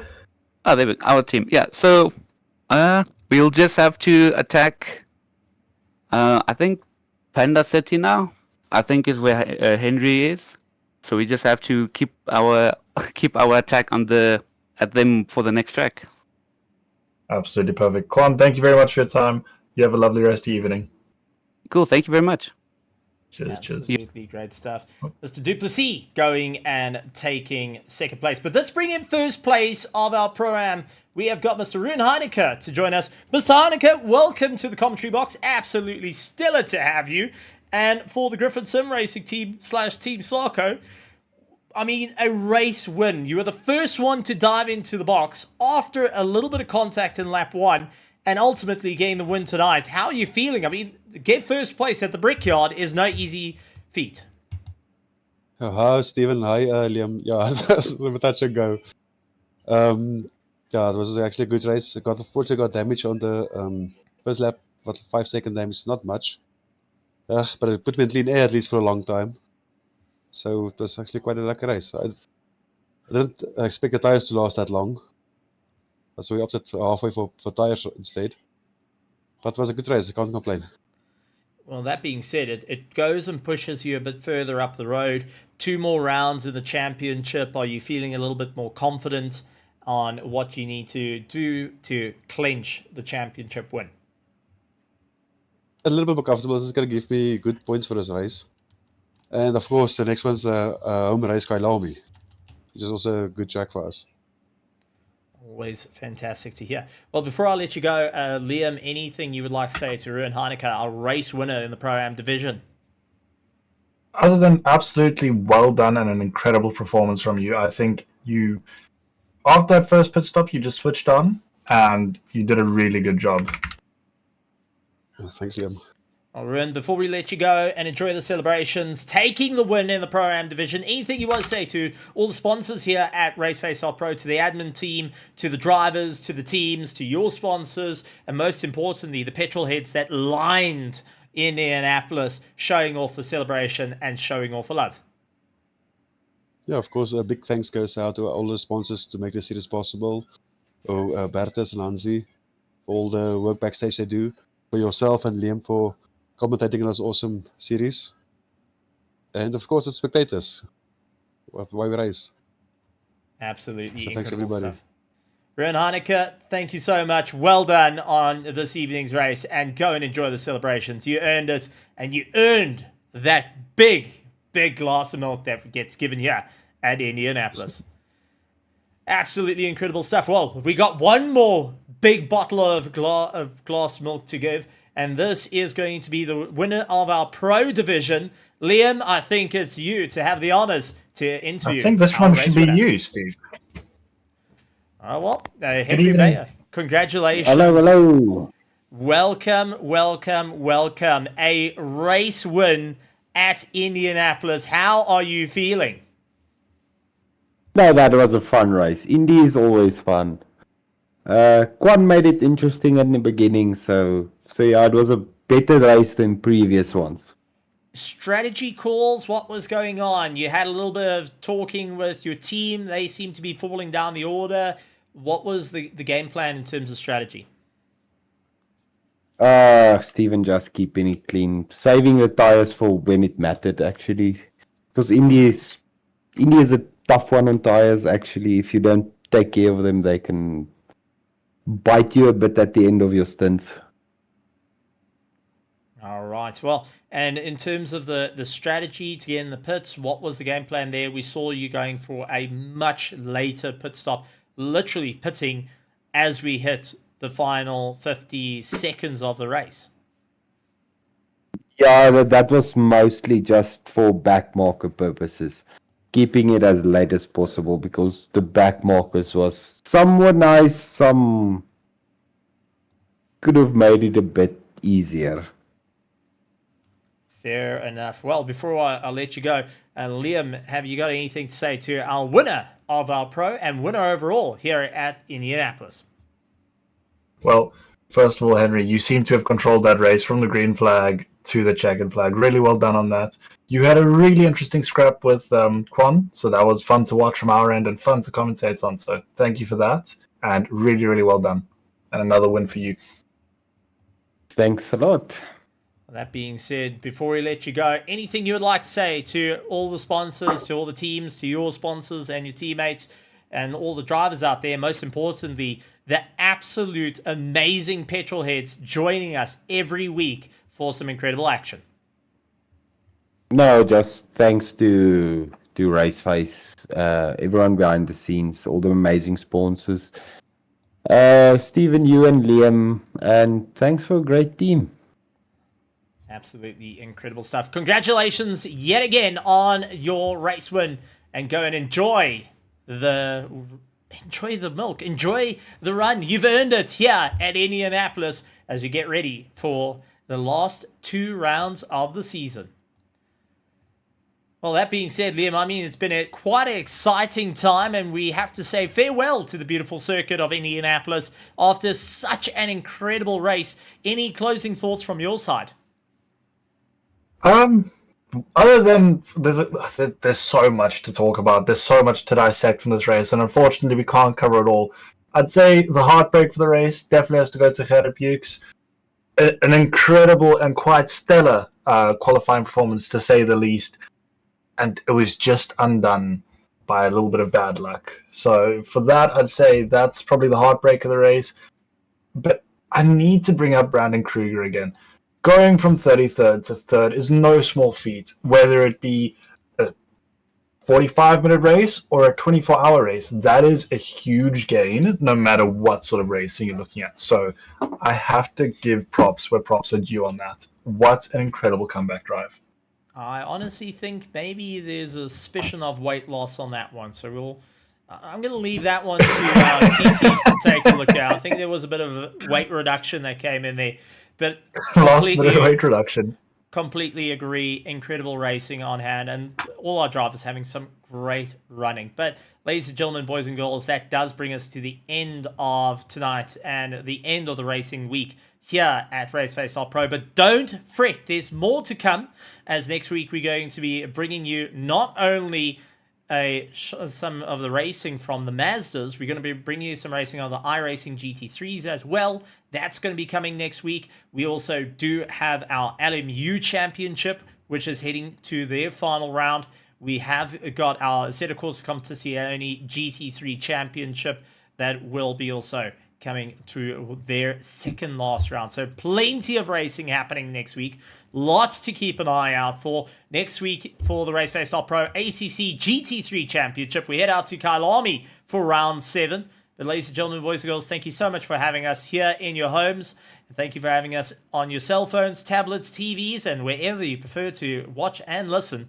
We honestly can't thank you enough. Special thank you goes out to Logistical Nightmare Racing that unfortunately closed their doors and closed their chapter on PC League Racing. And on behalf of Raceface.Pro, we want to say thank you so much for all the amazing championships and great vibes that you have brought to us here in the sim racing scene out in South Africa.